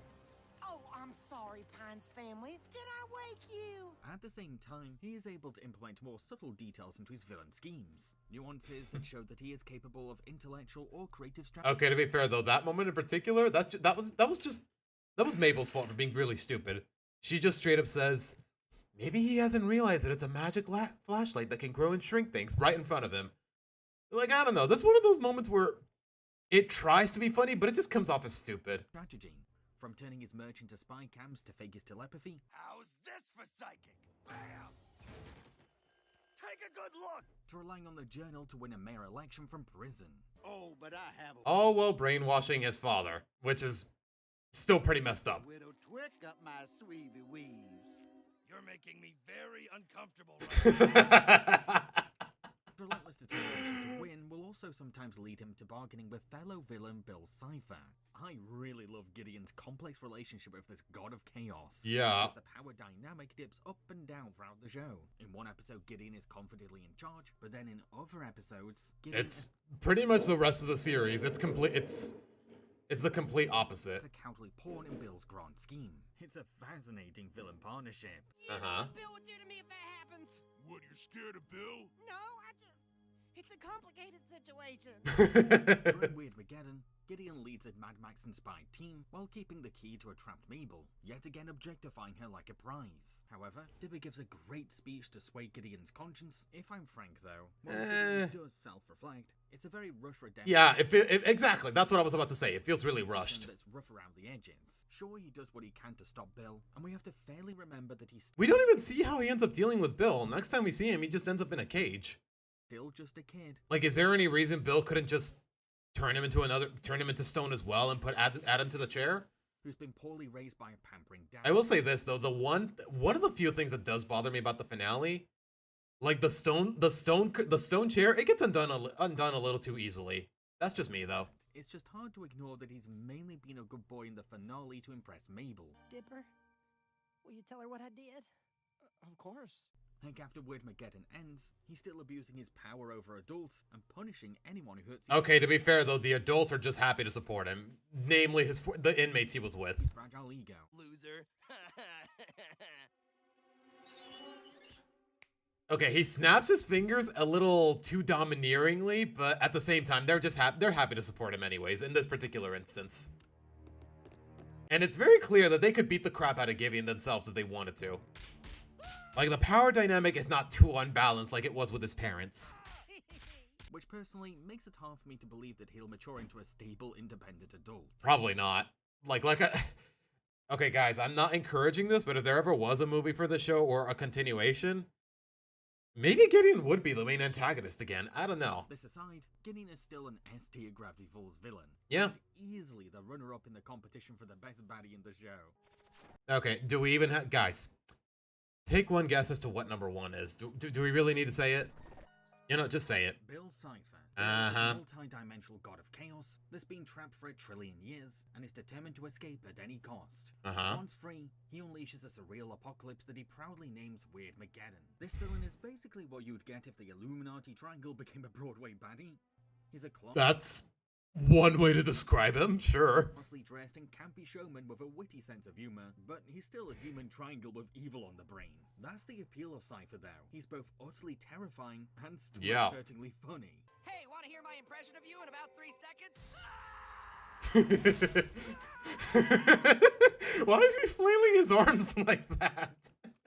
I'm telling you, man, this comedy. Much like Giffany, he's been endowed with a wide spectrum of power, which he loves to abuse to create nightmarish visuals. Gosh, I hated that visual. With, all while acting like the trauma he's giving is one big joke. Do deers even have teeth, come to think of it? I think they do, but I just never see... Like, have you ever heard stories of a deer biting someone? I don't think I have, if I'm being honest. Oh, I forgot. No, don't show it. Oh, thank goodness you didn't show it. I hated it. In another dimension and has to make formal deals to be able to possess anyone. This means that he has to get creative, exploiting his prey's weaknesses and attracting them to the shiny promise of his offers. Yeah. Master manipulator, guys. Like, you know what? Let's see if he talks about it before I say anything. This one moment here. Like, if y'all have seen the show, Dipper's trying to figure out the password to the laptop. He can't sleep. He hasn't gotten any sleep for the life of him because either A, Bill is haunting his nightmares, or he just refuses to quit. He just refuses to give it a rest because he's that desperate. And then, it's not really discussed in the dialogue whatsoever, but the implications are clear enough. Bill did not get into, like, that's the thing about Bill. He cannot possess you or manipulate you. All he can do is haunt your nightmares and talk to you through them. So the fact of the matter is of what happened here, he basically made Dipper dream that he's put Dipper in a dream where he's exactly where he is in real life, in the real world. Just to get to him easily. Like, he's so freaking clever, man. And a lot of the dialogue doesn't draw attention to it. And you know what? That just makes it more subtle. Respect. It doesn't matter how exceptionally smart a character is. Anyone can fall innocent to his charms. Yeah. He always finds a lot of people did. It's a way to stay true to the bargains he makes, even if what he delivers ends up being in his favor or at the expense of his customers. Or he's just really good at picking his words. He says he wants a puppet. Dipper thinks, oh, it's a sock puppet. Sure, why not? Then it turns out it goes to a much bigger extreme than that. If you've seen the episode, then you know what I'm talking about. Which takes a high level of cunning gameplay. What did you do to my body? Sorry, kid, but you're my puppet now. Whenever he does conjure up a clone or possess someone, he uses his power to see all to make sure that his disguises are 100% accurate, staying as true as he can to his character's mannerisms and their backstories with our heroes. Look, maybe it's against the rules, but you once did a... Gosh, dare I say it, the best Disney villain there is. I don't care what you tell me. He S-tier Disney villain. For me, so I thought I could help you out. Another highlight of Bill's villainy is the way that he adds a ticking time bomb to the show. It doesn't matter if he's relevant or not to an episode, his impending apocalypse is a frequent reminder that his threat is... Yeah, and it's more or less been hinted at since the beginning of the show. You know, because they show the whole Zodiac. They've shown the Zodiac since the very first episode, guys, right after the intro. Imminent. Oh, this is bad. Something's coming. Something big.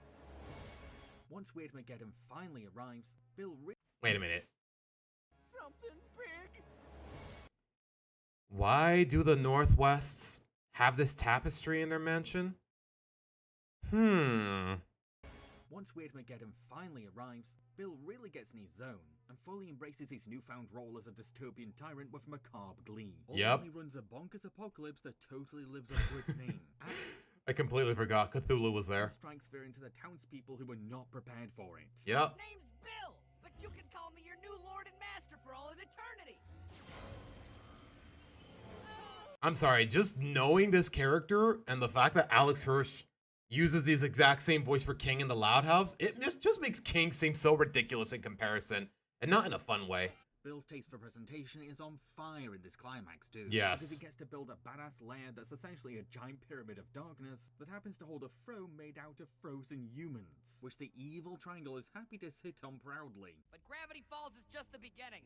It's time to take our chaos worldwide. Fortunately, our Bro, the body language on this character, it's kind of crazy. Heroes go to huge extremes to foil Bill. No!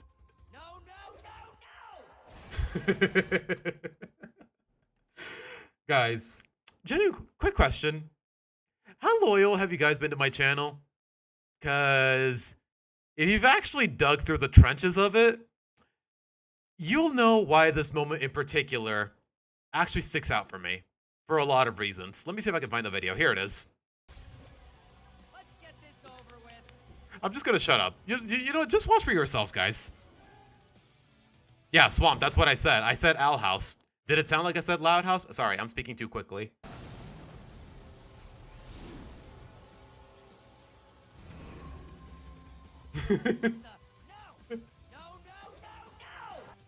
Standing here, I realize you were just. Keep in mind, guys, I made this video like 4 years ago, man. And it still lives in my head rent free. Thus inspiring a finale that tests both Bill's knack for targeting his victims' fears. Well, would you look at that? Those kids really care about you, and you care about them. In retrospect, Ford should have just kept his mouth shut right then and there. And his strength as an all-powerful god. Hey, Achilles!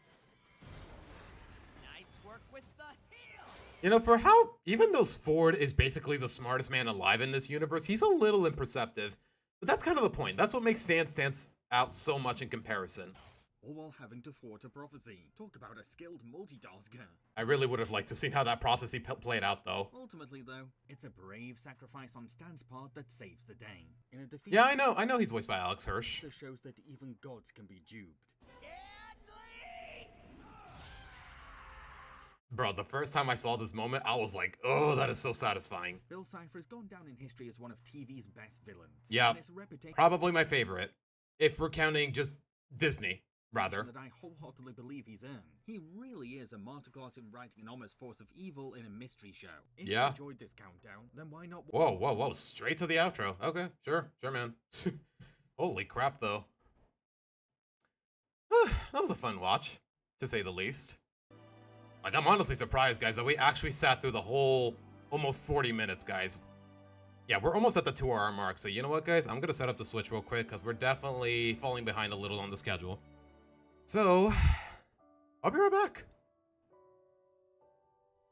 Oops, wrong tab.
And I am just now realizing the mic is muted.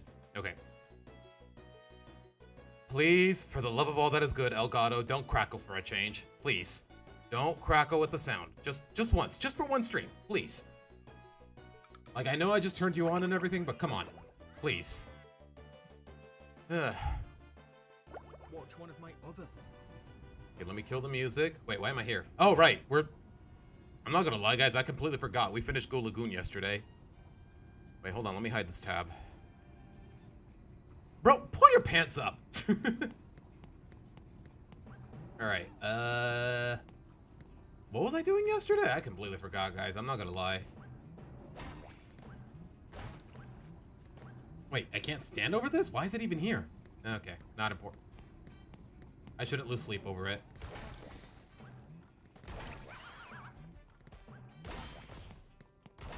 How many of these do I have Guys, is it just me, or does this music low-key remind me of the Adam West Batman music?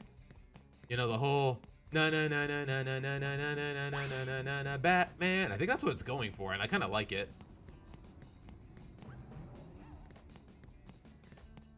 Okay, we already did that. Okay, that's how I get out of here. Okay. Wait, what would have happened if I didn't have enough shinies to open this, though? how to get some bath salts. Wait, what do you mean? Bath salts? Why would you... I don't know why he's bringing up bath salts, but sure. This one goes boom. Wait, I'm just back to where I started. How do I... Okay, how do I get out of here then? Wait, isn't there a bus stop where Mermaid Man is? Or am I crazy? Or, okay, that works too, I guess. Okay, I'm guessing this is where I do it. Ow, come on! That was not in the hitbox. Okay, there's the bus stop. Thank goodness. Yeah, I did finish Barnacle Boy's mission. Take that! Wait, how do I... Oh, okay. Okay, I guess SpongeBob could always wall climb. They call him Mario 64, I guess. Fresh like a spring breeze. I did not know he could do that. Was there a sign actually mentioning it? I guess not.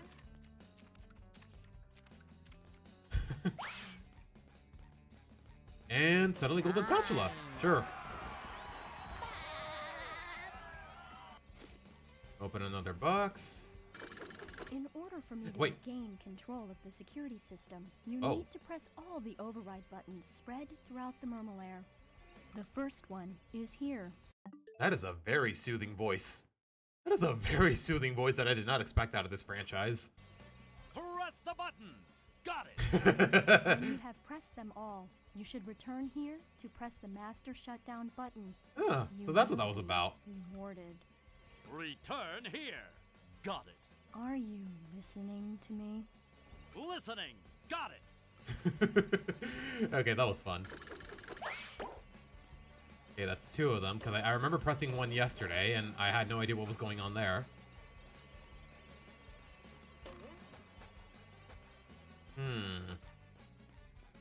So what's over here? Wait, isn't this where I came from? I think that was the security tunnel where I was earlier. Don't quote me on that, though.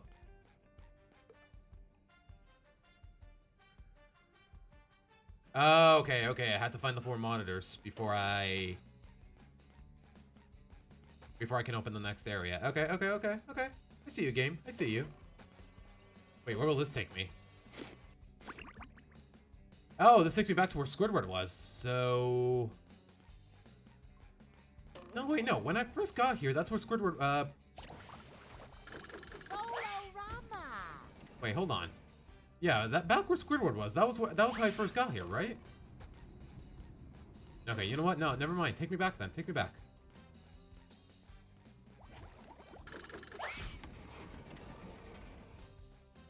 Or... You know what? Sure, we may as well check this place out. Wait, all that just for a shiny? Okay, sure, man. I guess. By the way, I guess. Yep. There you go. Okay.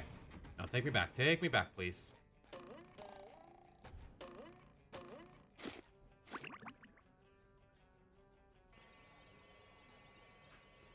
Ew, boo. Is that what that's about? Ew. Why would he even mention that? Okay, I get it. He's old. He's a little tactless, but ew.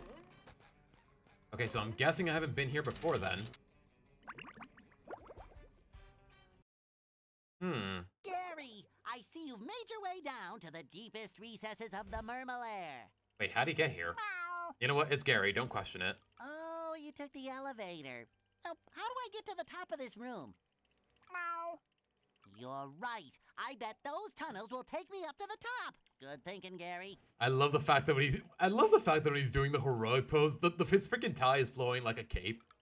That's adorable. Excuse me. Oh, I'd mistimed that. And I just realized someone's targeting me. Ow, how did he throw it behind me? I don't know, but whatever. I missed. There you go. Yeah, you got parents. Sorry, force of habit.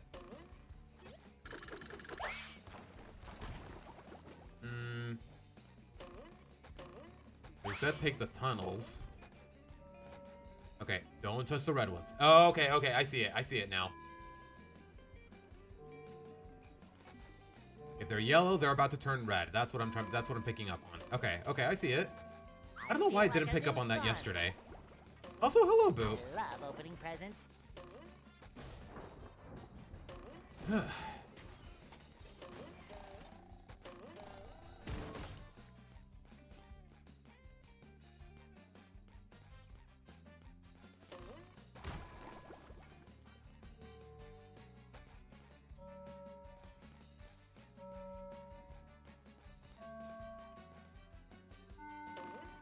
Fresh like a spring breeze.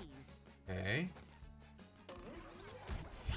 Seriously, I can't unhear it now. Now it's now whenever I hear this music, I'm just thinking na na na na na na na na na na na na na na na.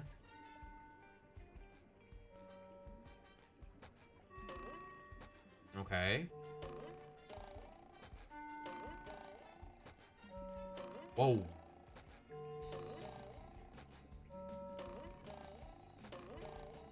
Okay, when it's yellow, it's about to turn red.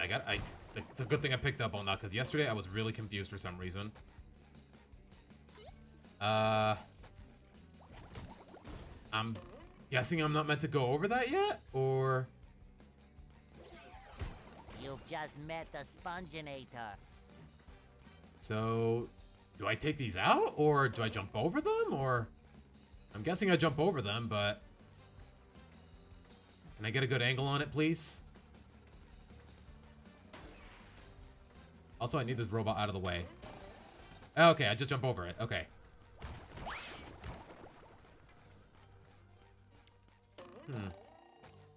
You mention it when you finish the mission. That's when you need... okay.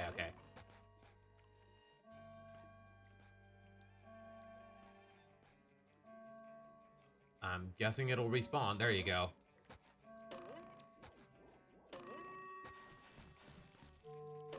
Meanwhile, avoid the freaking tartar sauce. Got it.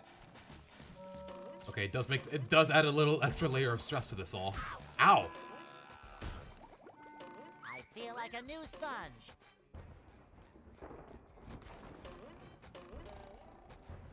Pretty. Can't take it.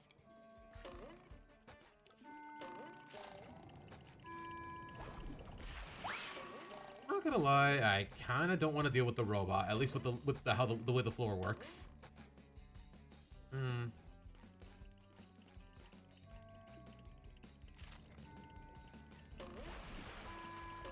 Okay, I'm not gonna lie, Teutonic, with that knowledge, I'm kind of surprised one of them isn't voiced by Adam West.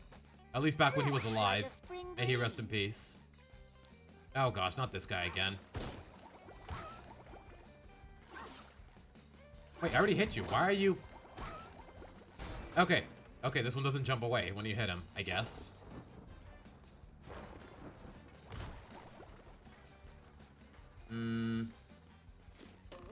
Got this, got another switch. Golden spatula for good measure.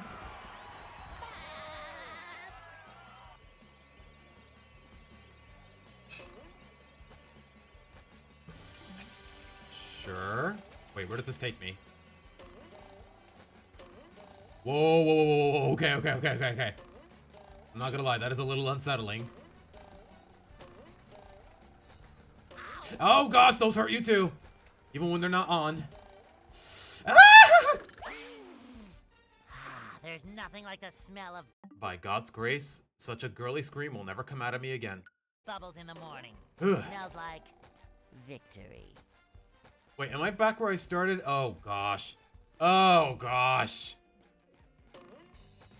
Wait, where's the box? Please tell me I opened it before I jumped. I did it. I forgot to open it, didn't I? You know what? Only one way to find out. Oh, thank goodness. I did open it. Because I remember seeing a box, but I forgot if I opened it or not. Wait, what's over here then? The rolling ball area. You know, let's check this out first before I go.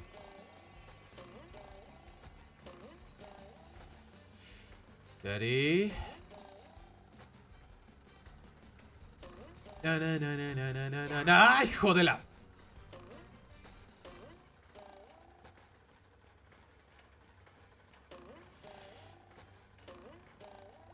Oh gosh, how am I supposed to? Yeah, that's the neat thing. You don't.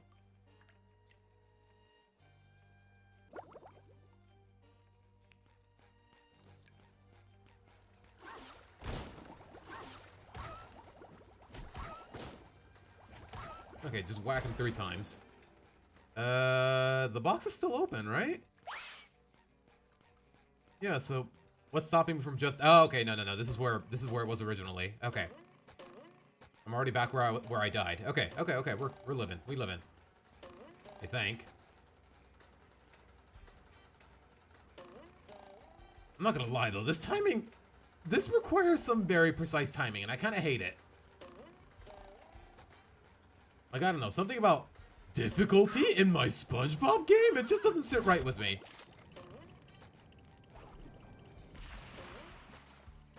Maybe I'm not meant to do it yet? I don't know. You know what, screw it. I'm too scared. You know, it's not that I'm too scared, it's just I'm not willing to put up with it. You could argue they're one and the same, but you know what? Who cares? We're not here for semantics.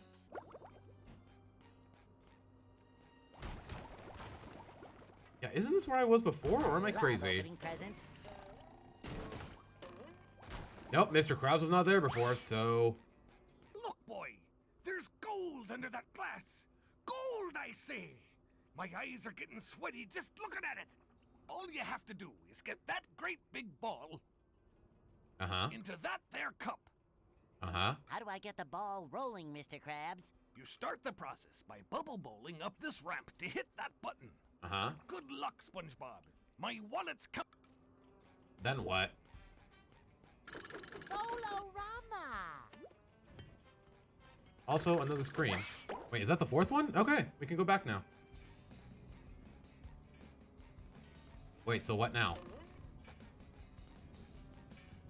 Oh, wait, I have to adjust the platform somehow. Otherwise, yeah, that's what happens.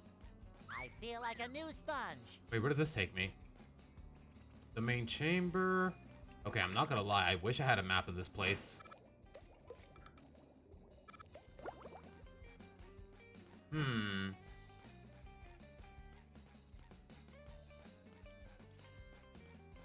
Wait, is this what does the trick? Okay, I have to open that cage first. Somehow. Oh, wait, that's how you open it. Never mind.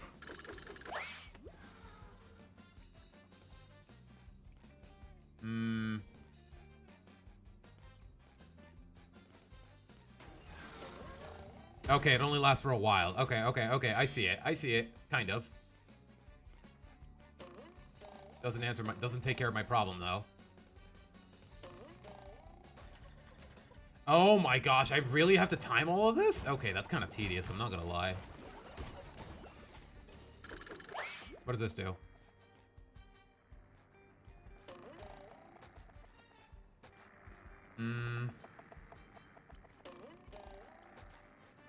Oh my gosh, I even had to tilt it. Oh gosh, this sounds so tedious. I don't want to do it. Wait, can I just move this? Nope.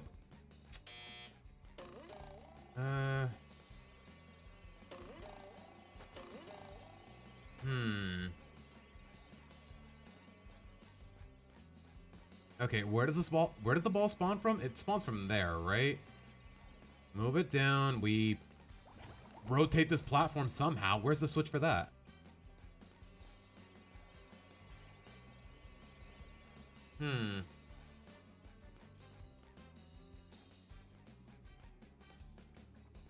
Yeah, it seems like a lot of work, Teutonic. It really does. And having to narrow down when to hit what? Like, I don't know. It sounds way too tedious, but hey. Gotta do what you gotta do, as I tend to say. Oh wait, no, not yet. Not yet.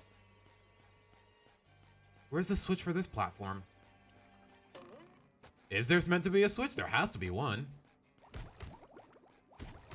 And for whatever reason, you can hit the lamps.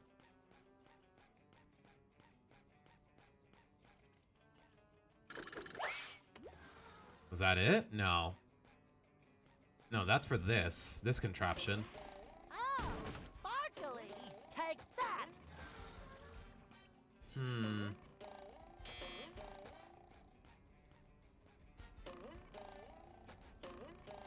at full health, but... Just my size! Get rid of this guy. Was this it? Wait, what does that change?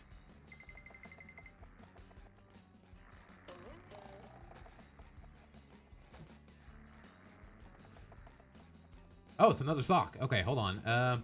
Sure. Another fine for Patrick. I almost got myself killed there. What does this do then?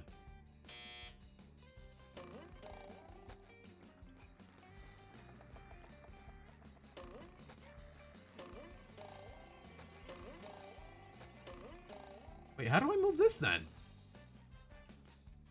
Okay, I am so confused.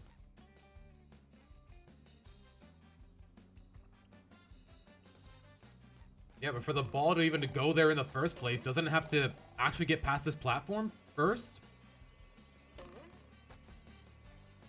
I feel like I'm missing something.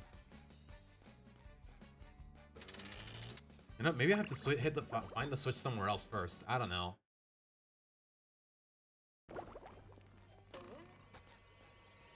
Wait, I got all 4 of them. Why is this not open? Wait, can I talk to the computer, or...? I have regained control of the security system. Here is the reward I promised you. You have pressed all the security buttons. Now press the master shutdown button. Okay. Oh, okay. I just had to talk to her. Nice.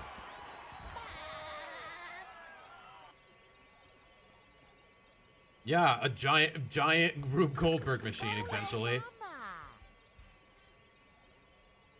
So I'm guessing that's what opened it? Or I could be wrong. Okay, this takes me back to there. Actually, no, I don't want to come back here. Yet. If at all.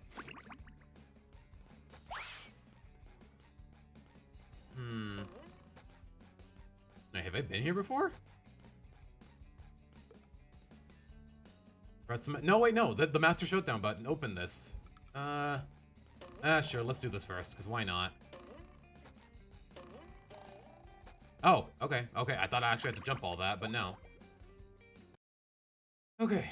Well, the security system has been shut down, and we got a good checkup. Hooray for justice in all its multi-splendor glory! Yeah, well, Justice Boy, you also cut the power to the Mermalair's BCS. That's Villain Containment System. Oh. Is that bad? So... Man smell like wait, am I gonna fight Man Ray or the Dirty Bubble or something? Oh, no. It looks like one of the villains is broken free. Who? What's that? An evil doer on the loose? Who is it? Man Ray? The Atomic Flounder? I have no idea who that is. Bubble? No. Hey, called it. He's your archenemy. Prawn. Who? Did someone call? Oh, Yeah, I have no idea who this is. maybe I was looking at superheroes, but now I see it's just a couple of pieces of... Is that the voice of Plankton? Prawn! I'll never forgive you, you madman! What did Prawn do? The worst thing you can imagine. He put all of Mermaid Man's white clothes in the washer with a red sock. Oh, that is evil. How horrible! Okay, Swamp, to be fair though, this game is from like 2003 originally, so... Sure, pretty stupid. Yikes. What is that yellow thing? Some kind of mold? Rude. Mold, I'm a sponge. There's a cellular difference. A cellular difference! Yeah, thanks for the lesson, Dr. Science. See you later, Pinky. By the 7 seas. The fact that he calls him Pinky too. I shall not rest until you are captured. But first, I shall have to change from my secret identity into Mermaid Man. You don't have a secret identity, you old kook. Yeah, it doesn't... Never mind. You better take care of Prawn while I take care of this. I shall avenge you, Mermaid Man. Are we gonna fight him now? Yeah. So,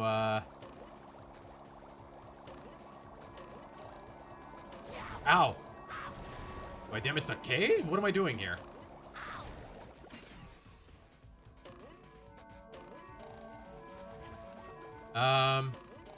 Wait, why can't I approach him?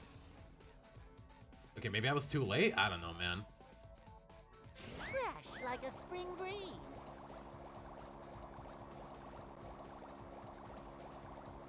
Oh, maybe I hit him with a bubble ball? I don't know. Like a new sponge. There's nothing like the smell of bones. Yep, in I the figured. morning. Okay. Smells Yep. like victory.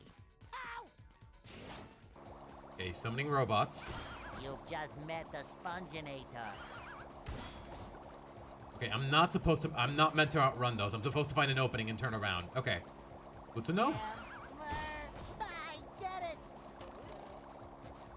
Okay, simple enough, I think.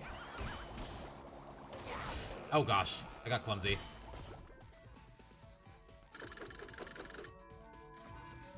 Oh gosh, I fumbled that. No! Okay. At least I know what I'm doing, but I'm not doing it well enough.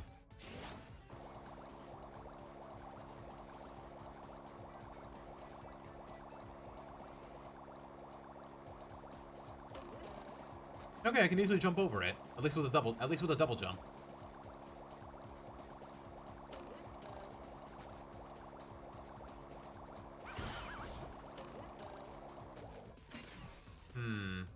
Wait for it. There you go.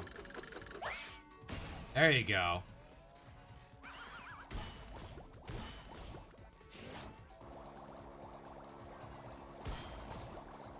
Oh my gosh, what is this rock? Why is it restricting my movement?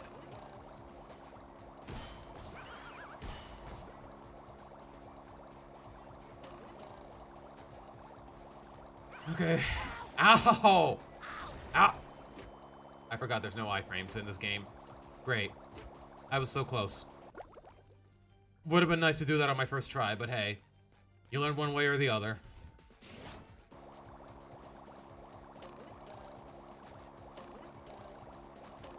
I'm guessing the robots spawn infinitely, because I don't see a machine to destroy.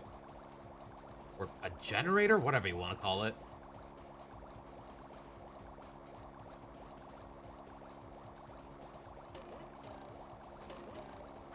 Ow. Fresh like a spring breeze.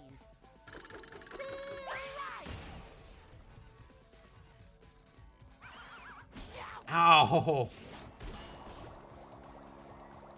Okay, is there any advantage to actually getting close and stepping on the platforms? Like a new sponge. I want to say there is, but I'm not about to risk it.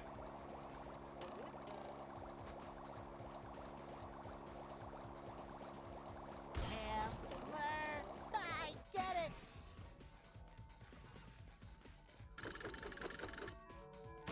There you go.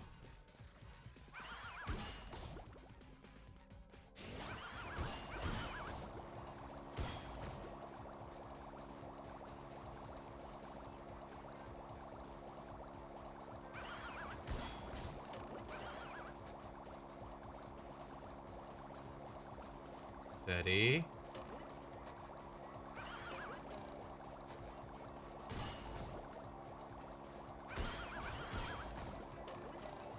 Okay, we living.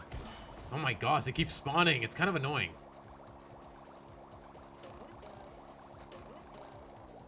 There you go. All right, let's do this. Come on. And that's that. No, not again. This is not fair. I got a frozen wedgie for this. Is this the end of Prawn? Prawn is safely. So, hitting him with bubbles freezes him? I don't know how that works, but sure. Here, I found this in my sock drawer, next to a bunch of pink socks. Golden spatula. Thank you, Mermaid Man. I shall. The way he talks so dramatically, yet so obliviously, it's part of the charm, man. It really is. I will take that, thank you.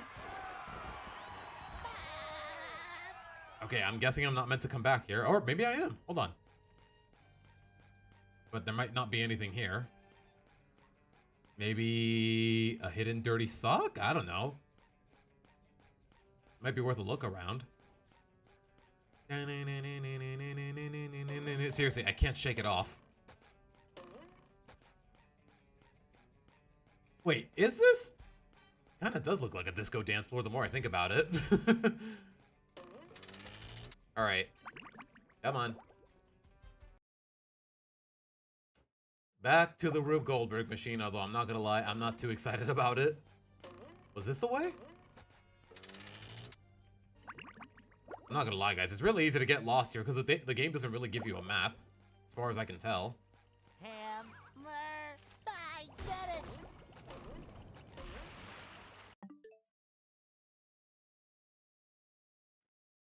How am I just realizing that pun? The robot's hammer is a ham because...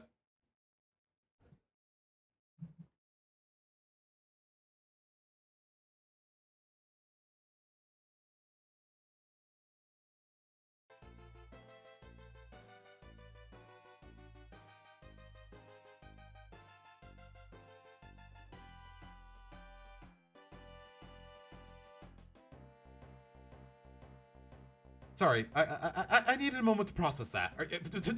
That's so stupid that it's actually funny. How did I not pick up on that until now? I love opening presents. Ow. Take that.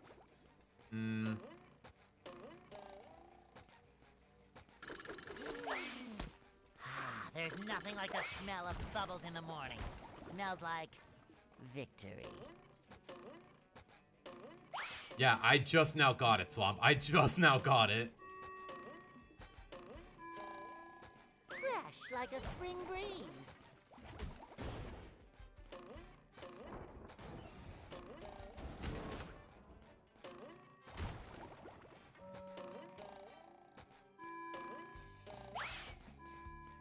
Am I even going the right way? I have no idea where I'm going. I'm just trying to make my way back to the Rube Goldberg machine.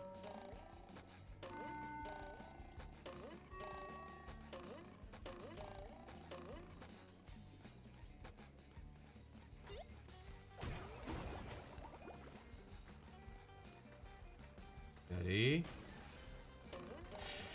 Oh my gosh, I clutched that.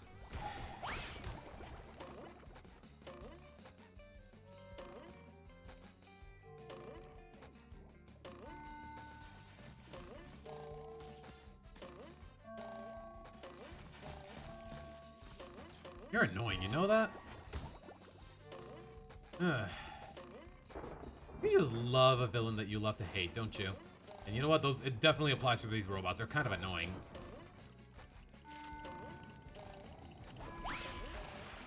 Wait, can I? Nah, I can't hit him in the air. Okay.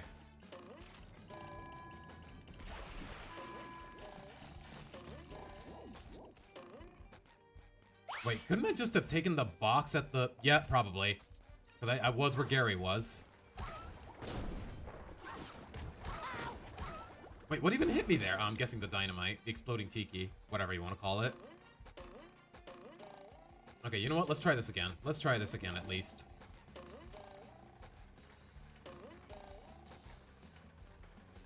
Easy. Don't rush it.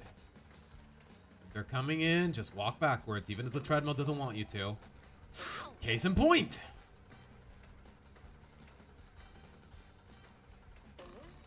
Can I actually jump over these things? Probably. At least when it's well timed. You need to be really careful, though. Especially when it's both at once! Kind of.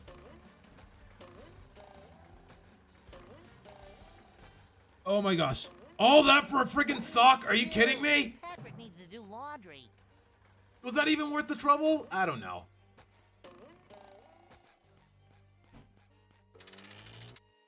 It usually takes 2 to 3 bad jokes to trigger the outro card, at least from you. Yeah, usually. But to be fair, though, this is one that really slipped my radar. So that's why that's why the outro was warranted.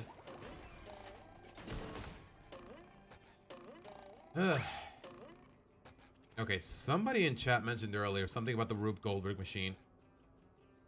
Bubble bowl the button where the ball falls, and then bubble bowl the platform rail to keep the ball in place. Wait, really? I mean, this one? Okay, that's why there's no button. Alright, let's try it now. Wait, is it actually gonna stay in place, though? Or do I have to keep hitting it? Yeah, I have to keep hitting it. I have to keep hitting it! I don't know how long it stays there, but you know what? That's long enough. Thank goodness. Wait, where is it going now, though? Somehow I don't think he needs a hand. I'm guessing it's going this way now. Nope, I already missed it. Okay. Fair. Fair. Okay, I see it. I kind of see it, but... Okay, let's try one more time. Okay, I'm gonna try as many times as it takes, guys. I will say that much.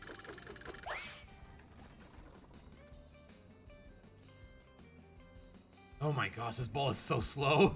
Or maybe I'm just impatient, but this ball is so freaking slow.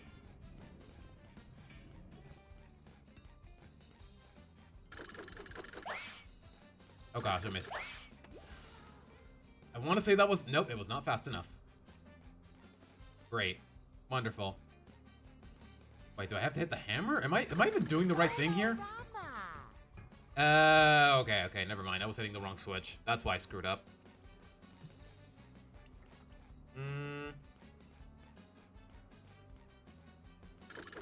Alright, one more time. Why do I keep saying that? I'm gonna try this many times as it takes.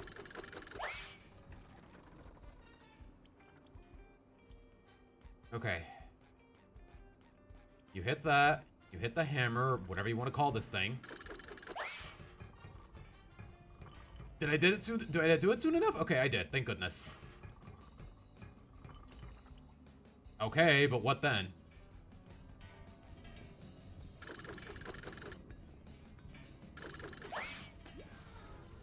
Did I do that soon enough? I don't think I did. Oh gosh. I feel like the timing's gonna be too...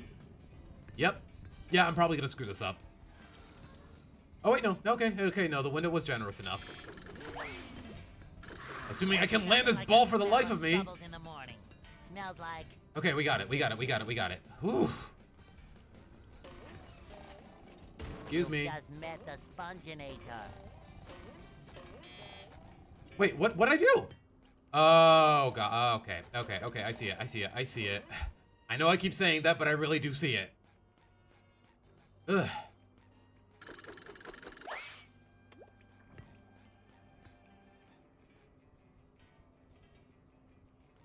You just gotta keep trying and trying and trying. That is terrible at life advice, by the way. Sometimes you just gotta know when to quit.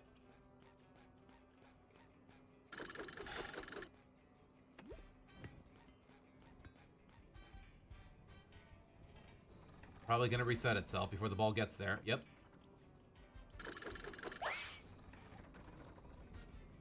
Okay. Hurry. Nope, too slow. Crap.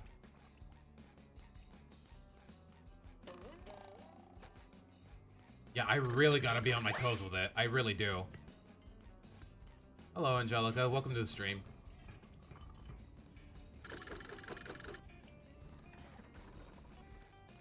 Okay. I'm guessing it did make it across. It did. Wait, am I supposed to hit it the other way? Doesn't matter. As long as it does its job. Wait, why does the robot keep respawning? I guess it's just, if you just look away long enough, that's what it does. Alright, where's the ball?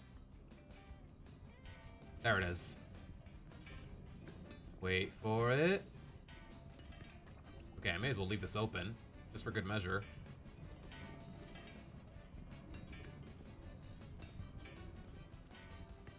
SpongeBob, get up. Get up, dude. I think that was a little too early, but I could be wrong. Please, please, please, thank you. Okay. Oh, okay. Move. Ah, I already failed, didn't I? No. Wait, why did the buzzer sound then?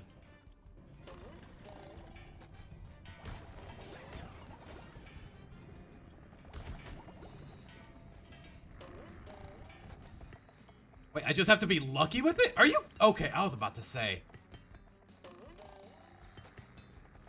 Wait, what does this do then? Ow! Move. Okay, the ball is still there. What does this do then? Okay, I'm guessing I have to lead it to... I'm ready. I'm ready. I'm ready.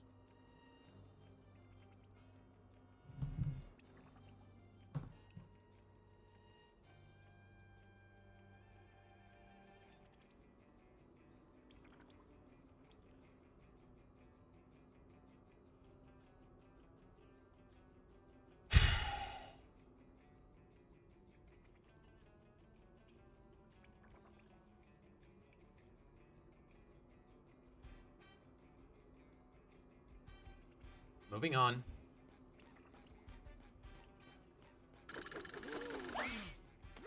There's nothing like the smell of bubbles in the morning. Smells like victory. Steady. Steady. Okay, just in time. Oh my gosh. Too late, too late. I might be too late. Yep. Okay. No, wait, no. Just in time.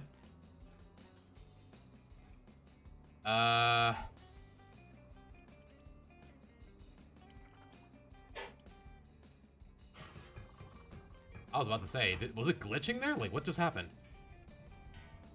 Oops. Hold on.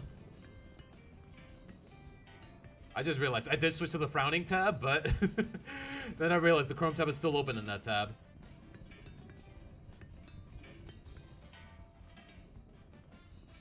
Steady. Steady. I want to say that's good enough, but don't quote me on it. Keep moving. Keep moving.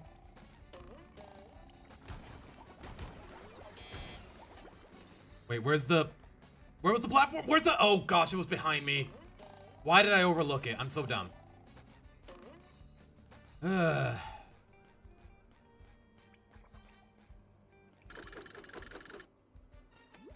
This might take a while, guys. I'm gonna be real with you. This might take a while. You know, how many have I gotten here, now that I think about it? Yeah, we're just missing that one.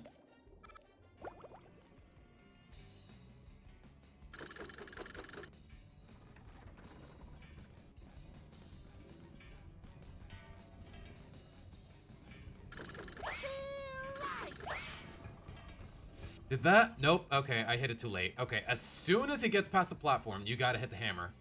Or whatever you want to call it. Is that a hammer? Like, I don't know, guys. Sometimes you just can't trust your own eyes. Or your instinct. Trust no one. I guess.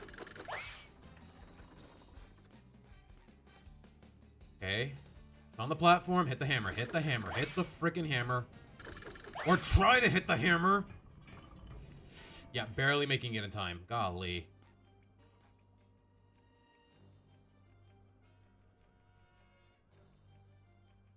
Wait, where'd it go? Okay, it just takes its time. Okay, I was about to say.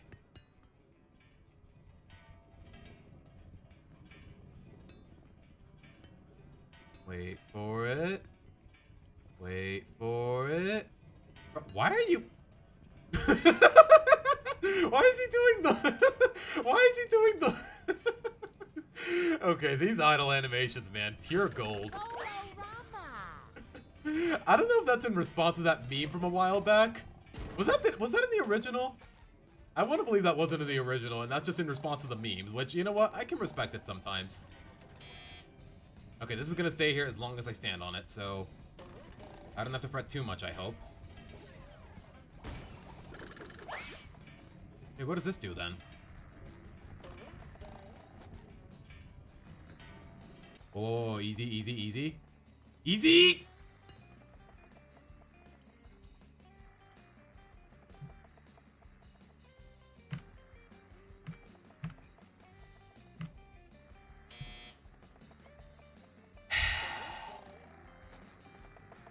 Yeah, it's not from the original season, so I figured they added it in this remake. You know, the whole SpongeBob doing the chicken pose, and people just mock the words of whatever people are saying. Yeah, that was not in the original 3 seasons, so that's gotta be new, right?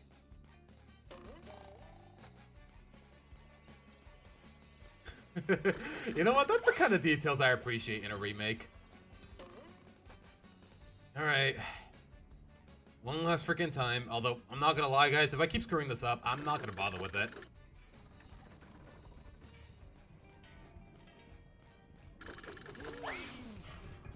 There's nothing like the smell of bubbles in the morning. Smells like victory. Victory. I love the way he says victory. Wait for it. Take your time, Bernius. Take your time. That's okay, Rocky. Take your time. I love the words take your time, man. They can be used so genuinely, but also so sarcastically.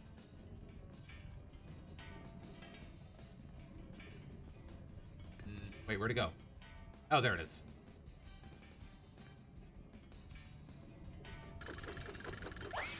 Oh gosh, oh gosh, oh gosh, oh gosh! Okay. Did that get it? Oh, thank goodness, it did. Nope, never mind, I failed. I'm not gonna lie, guys, it was almost on accident, but I had half a mind to almost get myself killed there. Or, how did Microwave Society put it? I'm gonna commit vegetable stir fry.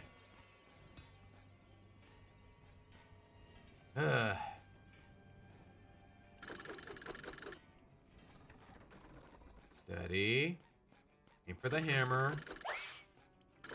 Aim for the hammer. Thank you.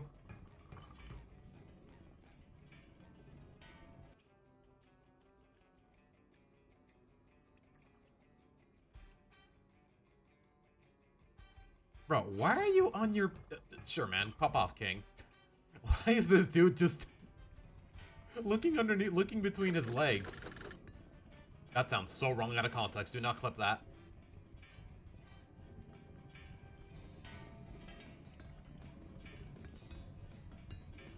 Wait for it. As soon as I see it here, yep, that's when you want to hit it. At least I'm hoping I timed it well enough. Yep, I did. Alright, move, move, move, move.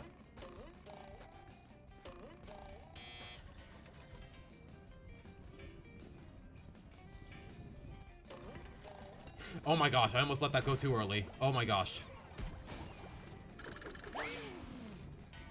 There's nothing like the smell of bubbles in the morning. Smells like victory. Easy. Easy. Easy! Come on! Muévete. Ay, esta mendiga bola del diablo. That's how you know I'm frustrated, guys. There's a Spanish. Okay. Okay, I think I got it now. I think. I keep telling myself that. It feels like copium, but I want to believe. I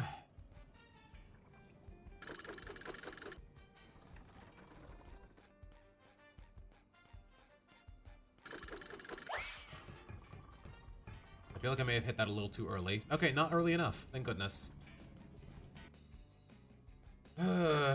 Honestly, the most annoying part out of all of this is just the fact that I have to wait for it to run its course. I have to wait for the hammer to reset. I have to wait for it to go down the treadmill, or the trail, whatever you want to call it. I actually don't know the semantics of it, but I don't really care enough. Wait for it. Waiting and waiting and waiting. You know, I'm just gonna run on the assumption that it actually worked in time. And it did.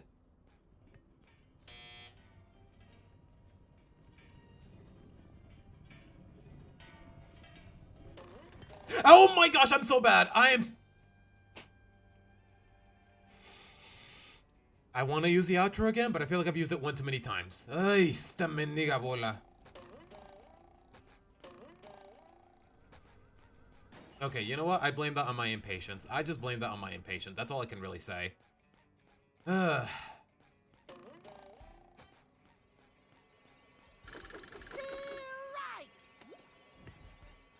more time, one more time, one more time. Copium.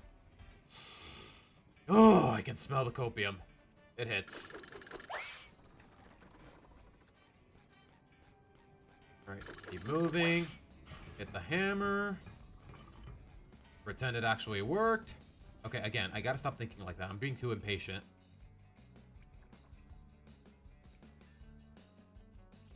I'm guessing it's on it. Yep.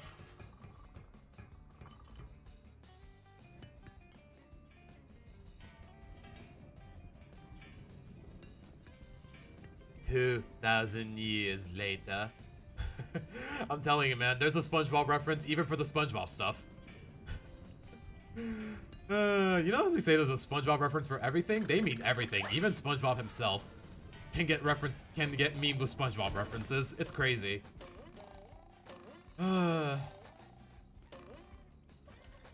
almost got myself killed there. Okay, don't let go of it too early. Make sure it gets past the wood. Do not clip that out of context.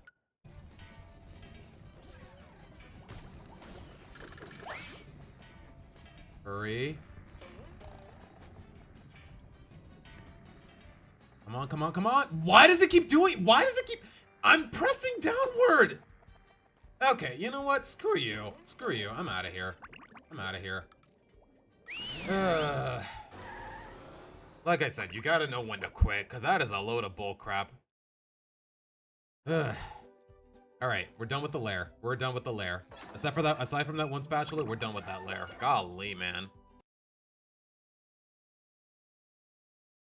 Some people, some things, they just really go out of your way to try your patience a lot more. They're not worthy of your patience, guys. Let me put it that way. Okay, we're done with Sandy's house. We're done with the retirement home.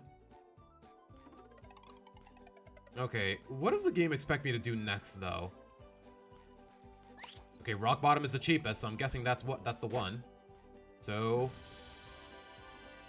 all right, let's do it.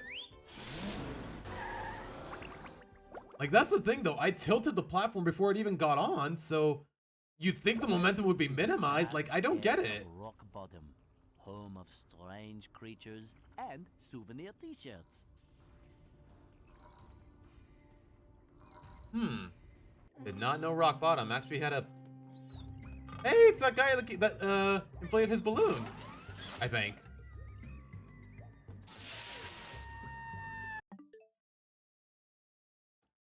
Apparently, SpongeBob characters can wet themselves. And since they don't have pants, well, you saw how it went. Thank you very much. Oh, SpongeBob, I'm actually glad you're here. Believe it or not. Why are you here, though? That's the real question. I'm glad I'm here too, Mrs. Puff. The robots have stolen priceless artwork from the museum. If you can return it all to me, I'll reward you with a golden spatula. Why do you want all that artwork? Good question. That's what I was about to say. Why would you want it? Don't ask questions you aren't prepared to handle the answer to. Wait, this is where the meme comes from? This is where that line comes from? Like, I've heard it time and again, but I never knew exactly where it was from. Are you kidding me? Hold on. I need a clip of that. Aww. Wait, why not? Why can't I clip that? Consider the artwork saved, Mrs. Puff.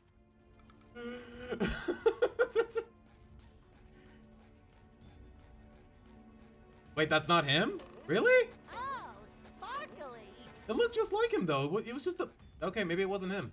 I mean, he was a little thinner. Oh, gosh, this gag.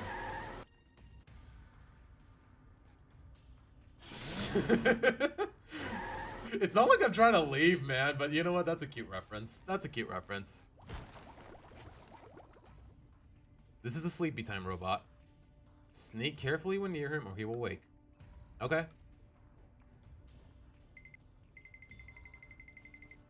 Time for a little sleepy sneak. But did I just whack him? Yeah, okay. Simple enough.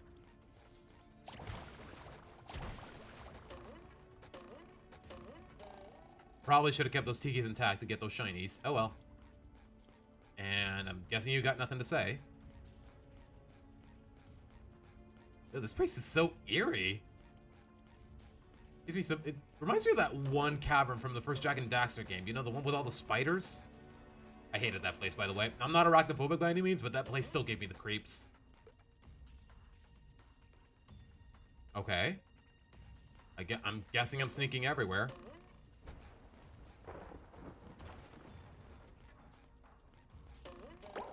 Okay, there's one.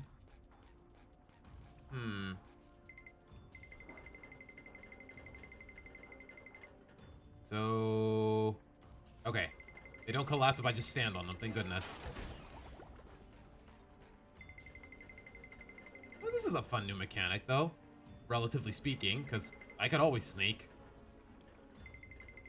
Also, I still love the sound. Buddy, for a bubble, you really get around.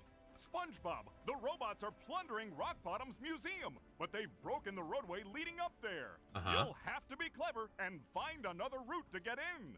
What if I lick all these stamps? And Oh name my myself? gosh, Swamp the fishing game? Ironically, I really enjoyed it, but yeah, every time I got that freaking poisonous eel, yeah, I was mad at myself. Could work, but perhaps being sneaky would be faster. Uh-huh. Okay, let it do its thing. I love opening presents. Whoa, whoa, whoa, whoa, okay, I almost screwed that up. Wait, is that a cliff? Okay, it is a cliff. Yeah, okay, that's just a cylinder. It's not a freaking treadmill. Oh my gosh!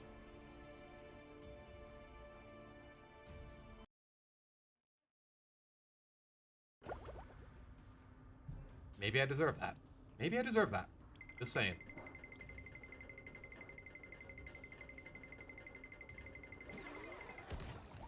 You've just met the Sponginator.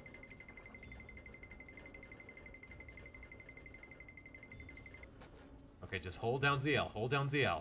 Hold it down.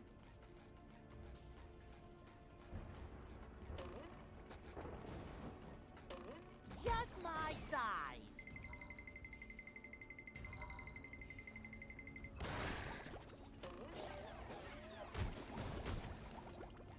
Wait, what did that say? Okay, teleport box. Wait, where are you guys coming from?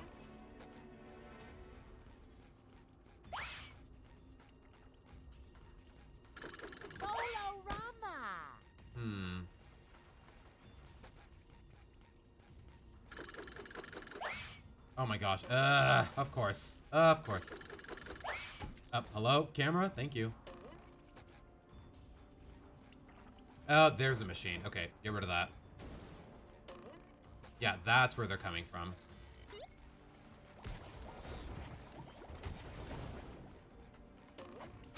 Ow, I meant to hit the robots. Ugh. They kind of forced my hand there.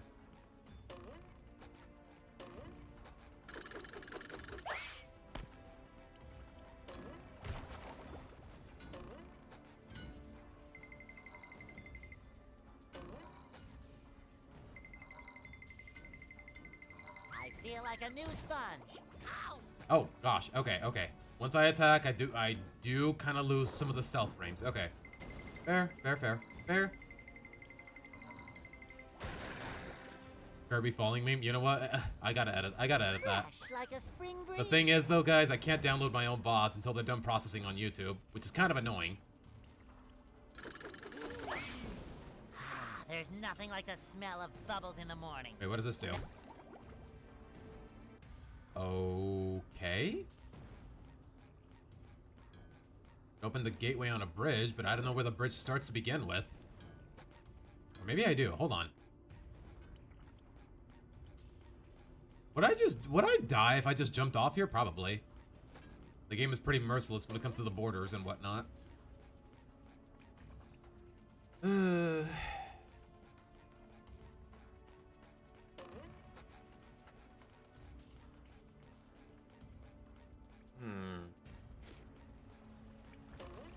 what does this do? Oh, I meant to use Sandy here. Okay. Is there a bus stop nearby, though? That's the real question. And I'm still getting targeted. Isn't that nice? Okay, there's the bridge. There's the bridge. Okay. It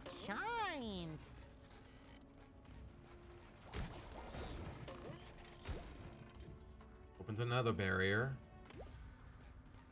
Oh, and I'm on a timer. Okay. Roll the sponge.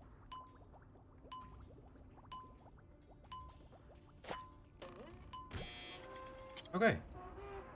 Another timer, I'm guessing? Okay, no. No, wait, yeah, there is another timer. Great. Ow! I thought I timed that. Okay, pay attention to the markings on the floor. That's where they spawn from. It's really all I can tell myself. I feel like a new sponge.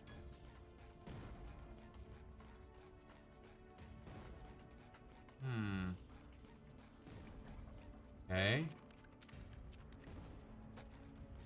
All that for a shiny... Okay, sure. Sure, man. There's the bus stop. Can I switch to Sandy now? Okay, first things first. Get rid of this.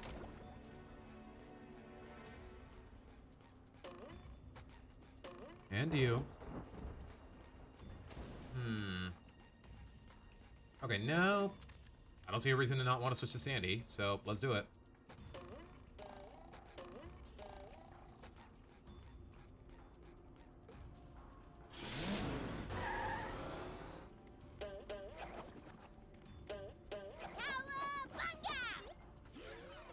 Resisting the urge to just say helicopter, helicopter.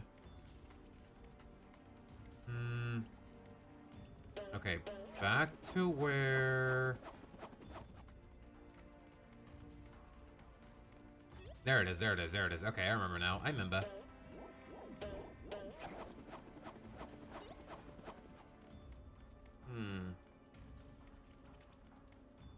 Am I supposed to be able to reach it from here, or...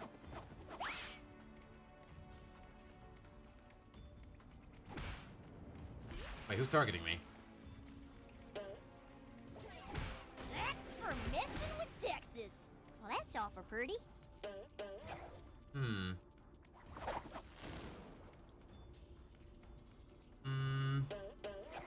Wait, can I reach it from here? Apparently I need the tikis, but they despawn as soon as I get close to them.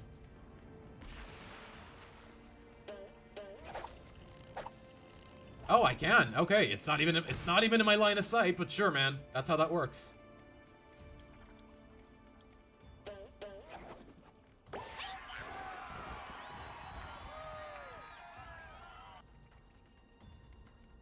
Resisting the urge to reference TMNT because cowabunga. Cowabunga, dudes. Hey there, barnacle boy. Say, warn me if that sponge kid comes back again, okay? Oh, so, you want SpongeBob, but... Okay, wasn't there a bus stop right before I left? Hold on. Huh. Using Sandy there was kind of short-lived, I'm not gonna lie.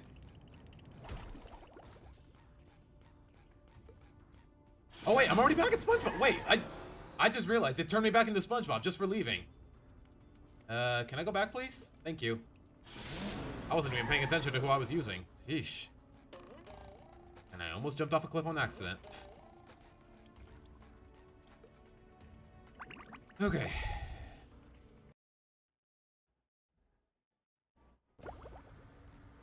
What's up?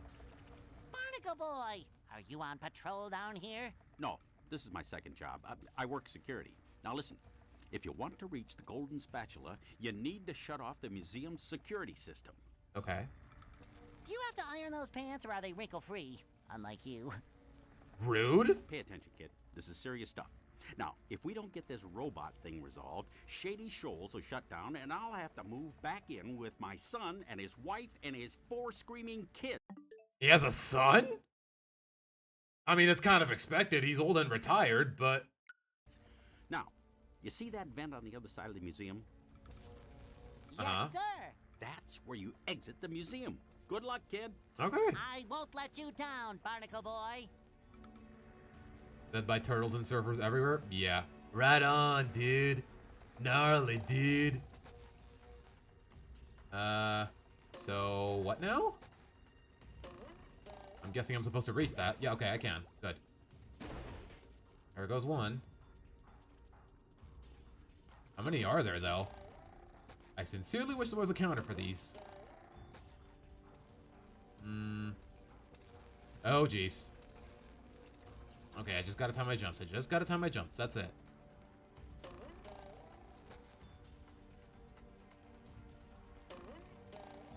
Steady. There's another one. Wait, who drew that painting?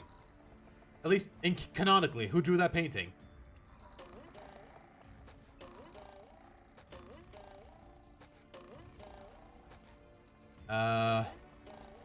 Am I supposed to be able to reach that from here? Okay, it looks like it.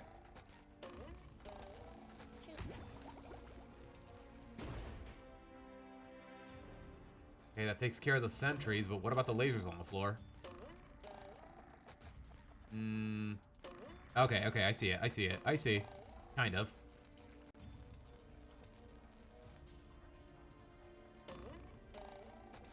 Whoa, okay, thank goodness I stopped myself.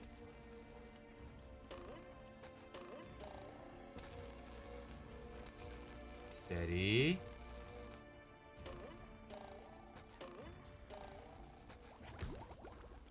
Yeah, it's a really wholesome mural. That's why I'm asking, who actually painted it? It's not like anyone in the main cast is known for drawing. Just my size.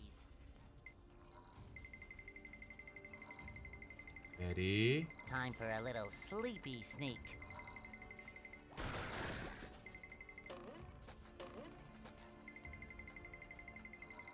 Sneaky. Sneaky. Muda!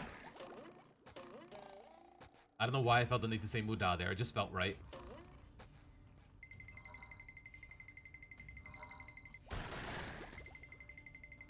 Okay, that's it, as far as those are concerned. Can I actually read these? Ah, okay, apparently not.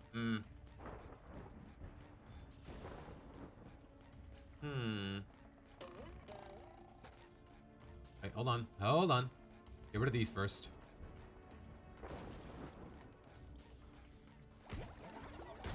Wait, it just summons robots? What? Wait, hold on. Maybe, okay, I can kind of see why. Hold on. Or not. Wait, what? No, wait, never mind. I don't need it, so... Number one Okay. on the Bikini Bottom scavenger hunt, 3 years running. Thank you. Thank you. Wait, so what does this do then? Okay, maybe I do need the robots for something. I just don't know what yet. You know, keep following me for all I care. You might come in handy.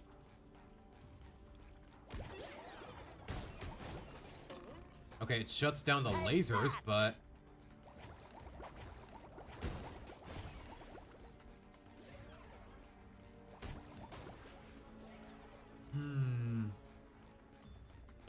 So, okay, the lasers are down, so I can just...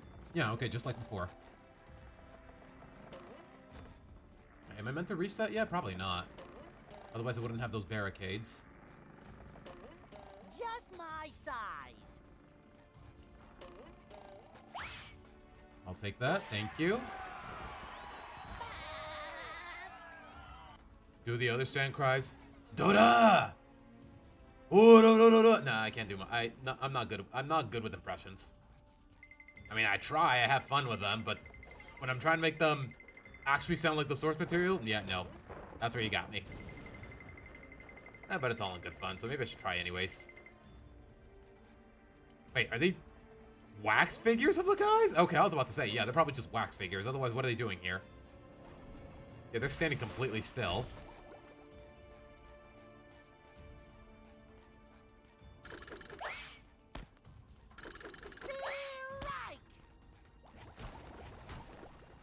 Is the stream ending soon? Oh gosh, you're right, Swamp. We're at the 3-hour mark. Yeah, we're probably gonna be wrapping things up soon enough.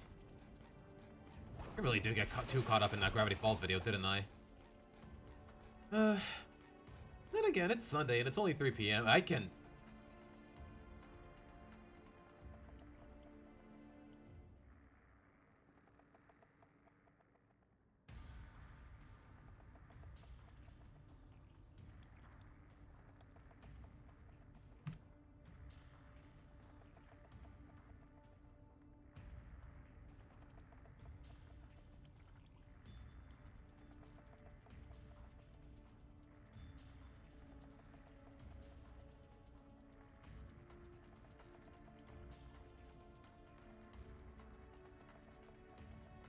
Why?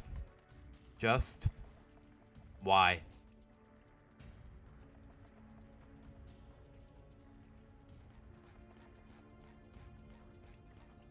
Someone at Nickelodeon headquarters, straight up with a straight face, said, "Hey, you know what'd be a great museum exhibit? SpongeBob just oh gosh, just SpongeBob naked. How about that? How about that? Some abstract painting of Patrick, somehow not the weirdest thing I've seen in this museum."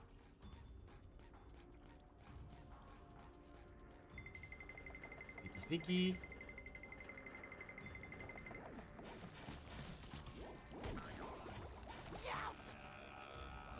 Oh gosh, that's what I was afraid of. That's why I was kind of reluctant to attack it. Like a spring breeze. Okay, that's actually really clever though.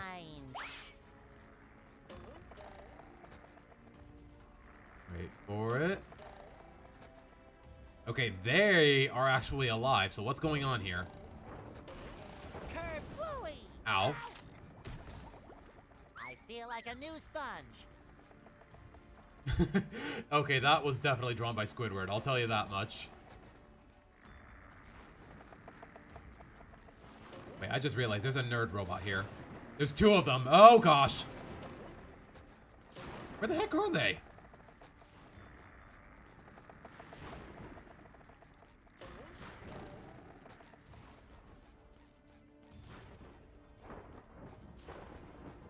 Does that actually set off a chain? It does. Nice. Very satisfying. Okay, are they alive or are they just wax figures? Because at this rate, I don't know. Ah, crud.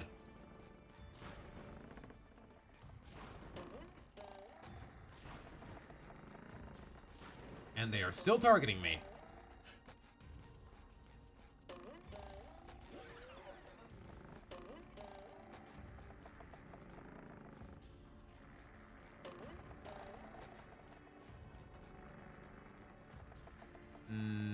Wait, where am I supposed to be going? Right, this way. I can't believe I had to do that from scratch.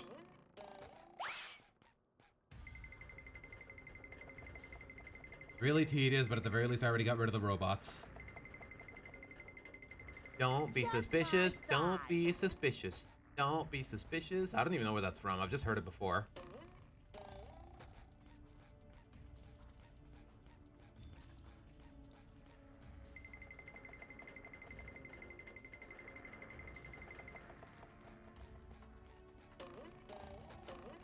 Oops. Okay, where are those nerd robots? Hold on.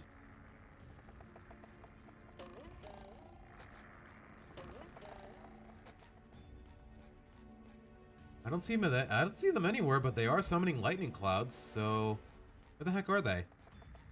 No, wait, I see one. I'm not even getting his attention from this distance, though. That's the real question. I can't even contemplate my failure there because there's a lightning cloud chasing me. Great. Boy, Patrick will be glad to have this back.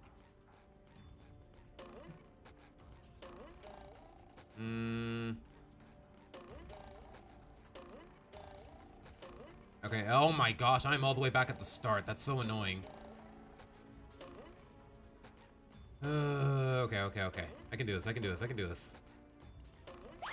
Then again, we're already at the 3-hour and 10-minute mark. Do I want to end stream soon enough, or do I want to commit to finishing this? Because like I said, guys, it's Sunday. I don't work until tomorrow, and there's a reason I've been starting streams early and earlier as of late. Just so I can be a little more flexible with my schedule. Like, on one hand, I do value my free time, but on the other, I do enjoy streaming. I don't mind going for more than my usual threshold, even if some might argue it's unhealthy, which I'm not sure it is.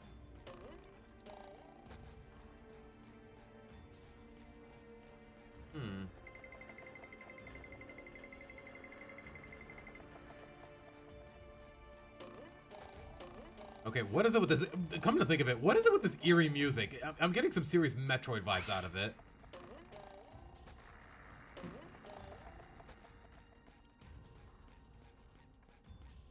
Like, it feels more like something you coming out of a Metroid game rather than a freaking SpongeBob platformer. Okay, I've really got to time this well. Because otherwise, I am screwed. Okay, it was this way, right? Okay, thank goodness.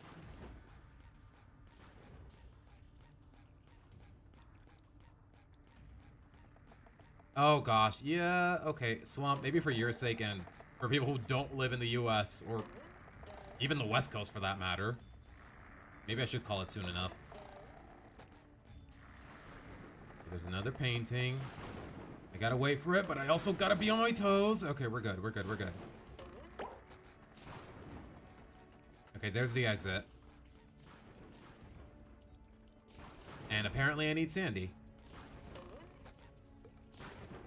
Wait, can I come back here? Welcome back, Arian. Up!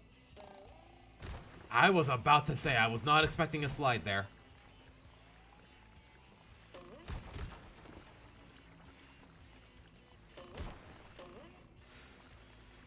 I also like to live dangerously, I guess.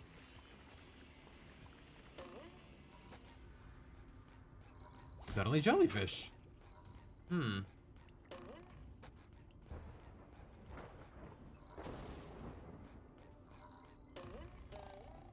Hey, Gary. You're on an awful long walk, aren't you?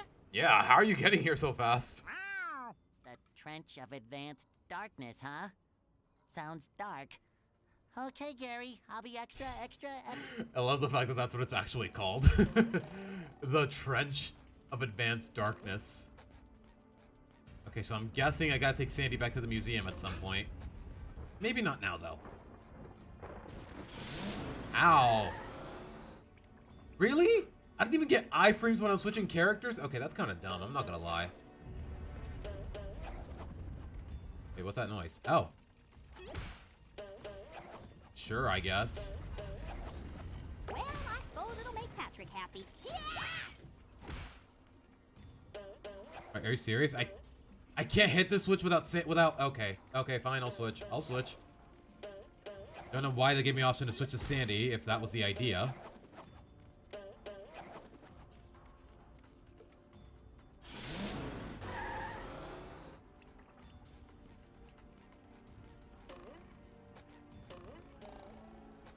Steady. So hit the switch, grab the ball, I guess. Yep. I'm rollerific. Yep, there you go. Okay. Please tell me it comes back. Okay, it does. I mean, I'd be kind of soft-locked if it didn't. Wait, I have to do... really? I have to do that all over again? This game kind of tells me sometimes, I'm not gonna lie.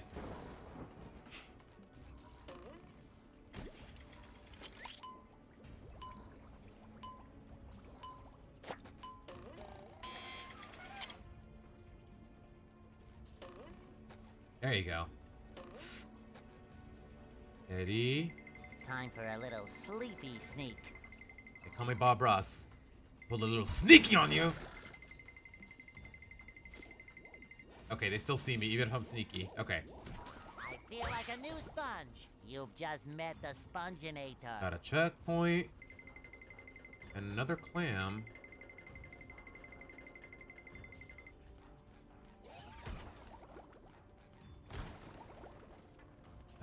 Sure. What bungee?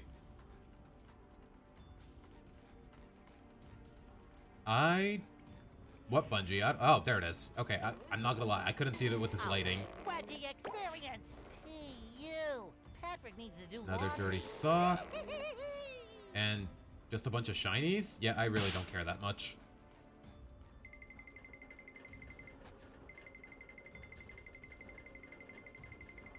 So, now what?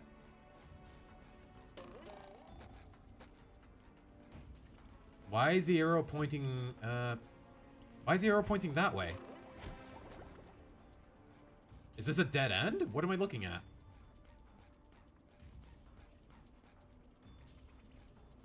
Is it telling me to jump off? Because I'm not gonna lie, I don't trust that. I don't trust that.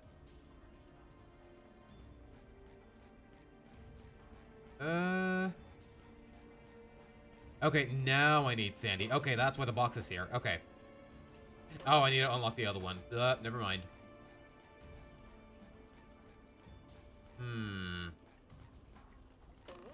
Okay, go back to the bus stop, or maybe there was one where I just was. Yep, okay, I see it. Yep.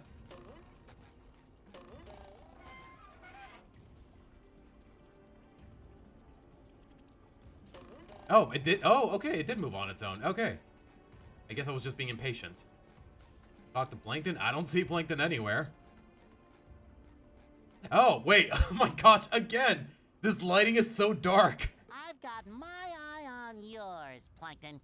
SpongeBob, I command you to bring Sandy to me for this next job.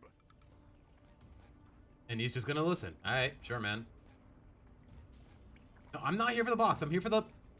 No, I'm not... There you go. Plankton, you best not be stirring up no trouble. Nonsense. I only want to help. Help crush you all under my rise to power. What was that? What was that? Nothing. Say, see those lasers there?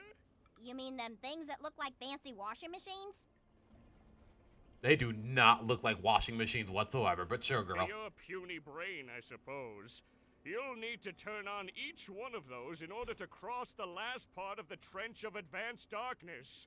This better not be some kind of trick, varmint.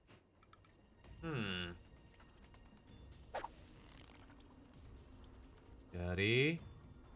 Wait, I need that platform, don't I? Hold on. Flying squirrel coming through. Or maybe I don't. Hold on. Oh my gosh. Okay, that's better. Take that. Claps for messing with Texas. Steady.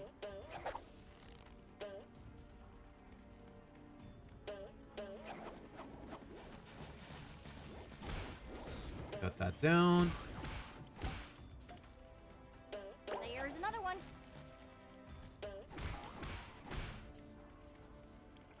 There's one. Someone better make good use of all these.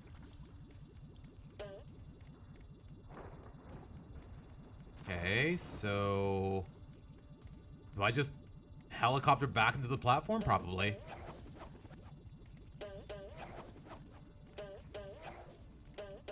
There you go.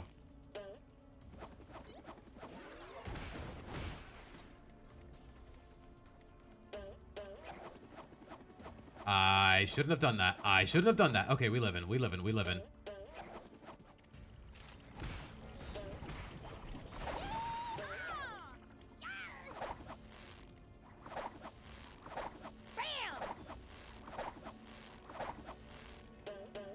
I'm not sure that counts as a combo, but sure, whatever you say, game. Whatever you say. Ew. Can't believe I'm wearing SpongeBob's underwear.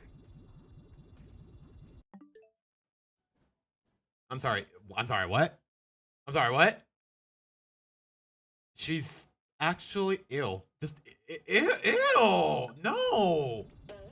Okay, I don't care how close you are as friends, or according to some weirdos on the internet more than that. No, ew. Just no.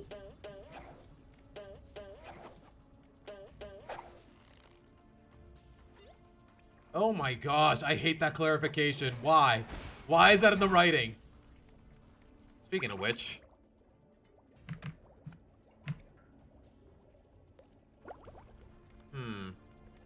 Okay, I think we got that one already, but don't quote me on it!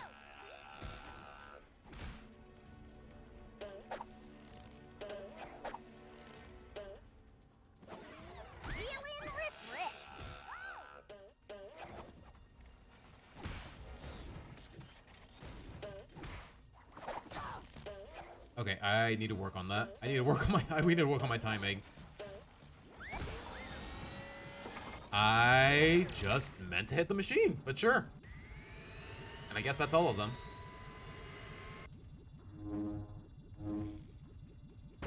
Tails, I don't want to hear it. I don't want to hear it, especially from you, of all people.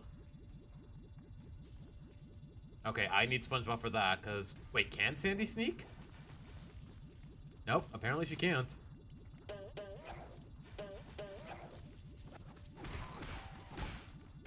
I don't know how the heck you're respawning, but sure. So I'm guessing, go back to the center.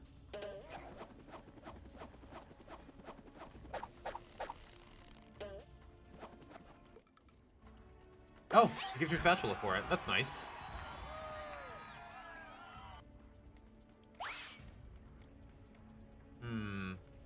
Wait, isn't that where I just was?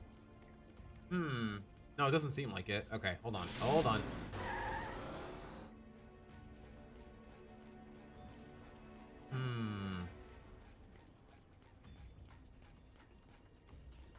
Now that's where I was earlier. So where to now? Hold on, let me talk to Plankton real quick. Repeat after me. No, shut up. Thanks for nothing, I guess.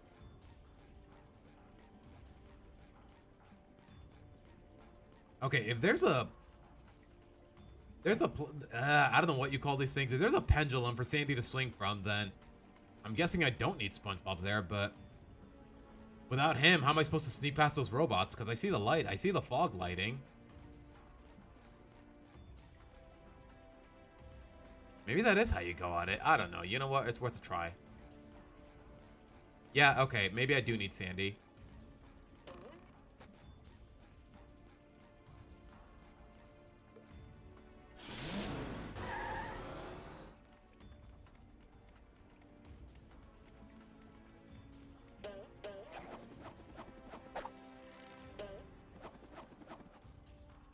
Can I? Oh, okay.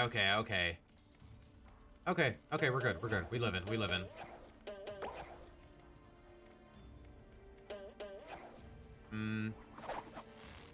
That's where I was originally. Am I meant to? No, okay. Back to the start. Okay. Ew. Can't believe I'm wearing SpongeBob's underwear. That's still disgusting. Don't say that again. Please do not say that again.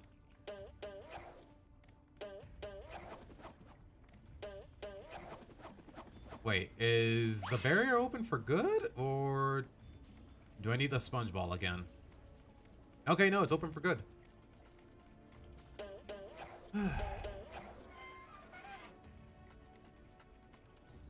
Take your time, game. Take your time. I mean that sarcastically, but also derisively.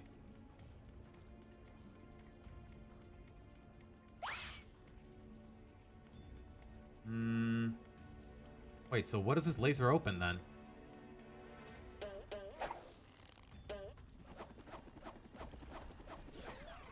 One less varmint.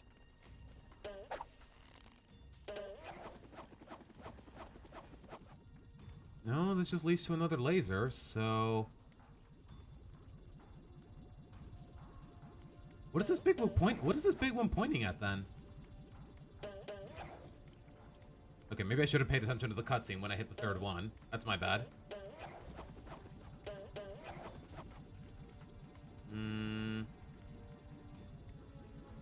Yeah, I think we hit all three of them, so... Not gonna lie, I'm a little stumped.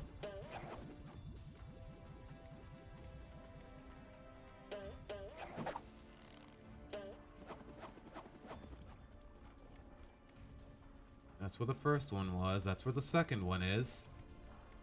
Pretty sure I already turned them all on, so what now?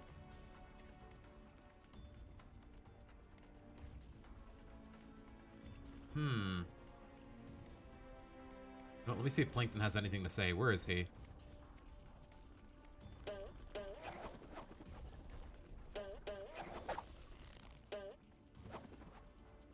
Now go step in front of the lasers. Nice trash, Rimp.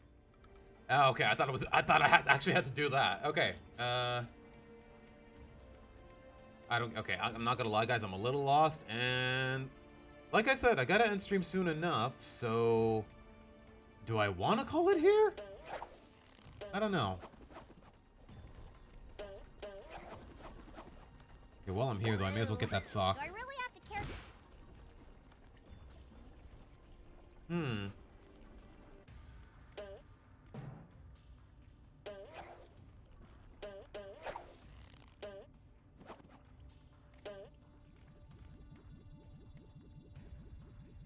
Wait, where's that spatula?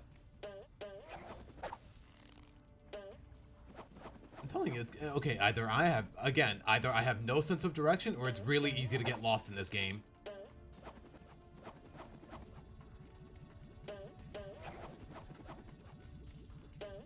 Hmm.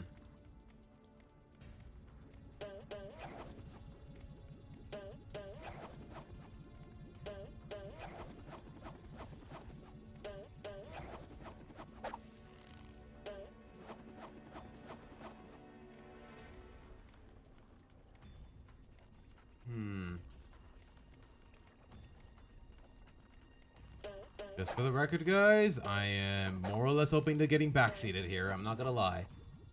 Because I have no idea where I'm supposed to be going now.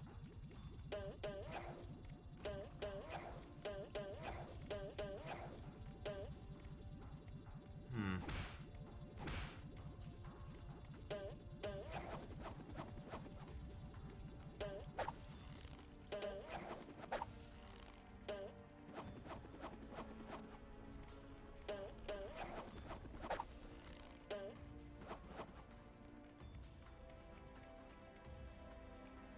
Nothing here.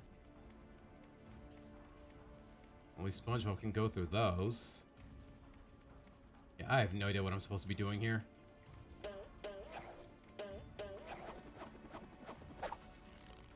Oh my!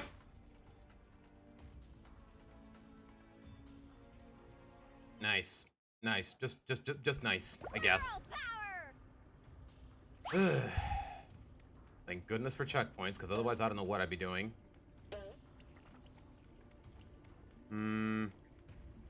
Okay, that's where it was earlier with the sponge ball, but... Oh, there it is. There it is. Okay. I see it. I see it. Wait, am I meant to reach it from there? Okay. I think I know what to do. At least for that one spatula.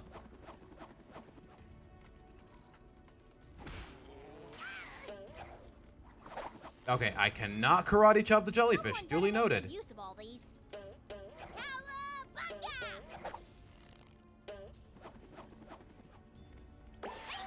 I'm still missing an art piece, though.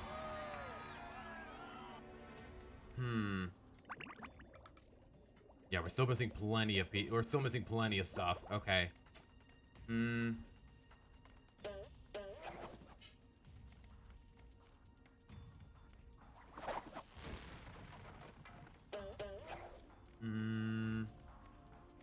That's where Gary was. Okay. So I'm guessing we're done here, because otherwise I don't know what I'm doing. Is there a way back to the museum? Okay, that's better. Yeah, that's just gonna push me back. Wait, is it though? Okay, never. No, it is pushing me back. Of course it is. And here I thought I found a here I thought I was being sneaky. Oh well.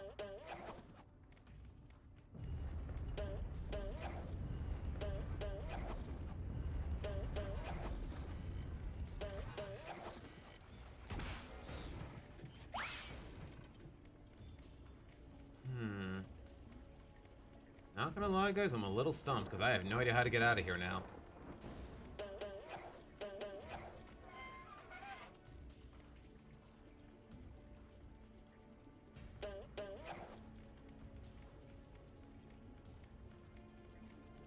Already been there. We got the spatula. For some reason the box isn't working. Oh, that about narrows it down. Hold on.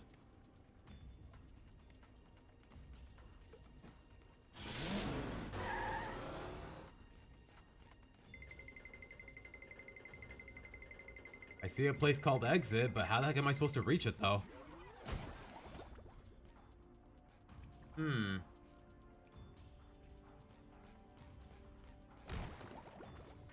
What's that place in the distance? Huh. I see sneaky robots, but I don't see a means to reach it.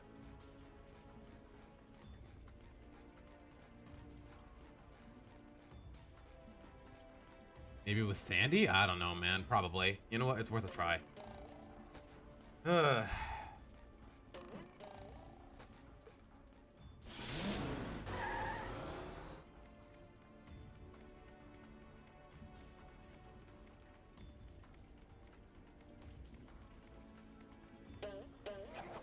Am I just supposed to helicopter and hope for the best?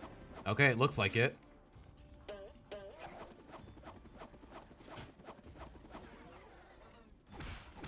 Thanks for messing with Texas. So, how am I supposed to take him out without dynamite?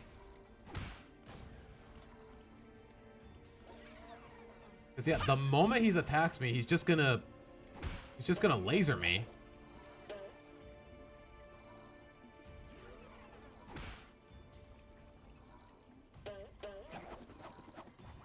Okay, I can just lasso him in the air. Okay, good. What the? He respawns? Ew. Okay, it's because of this freaking machine. Please tell me that's a safe distance. It is.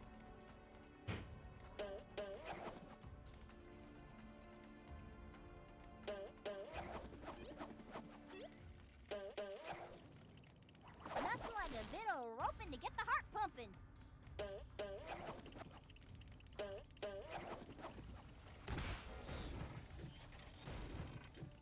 Wait, can I lasso him from here? Probably not. Okay, you know, it's not worth the trouble.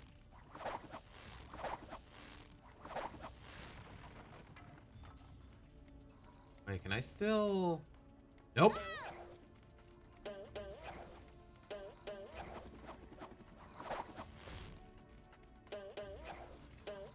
Okay, I need high ground. I need high ground. It's over, Anakin. I have the high ground. There you go. Okay.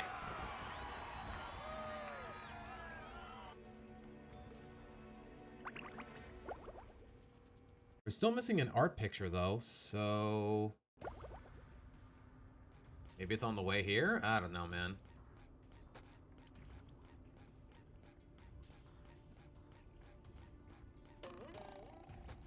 We're already back to playing SpongeBob. Okay, this is back where we were this is back to the beginning.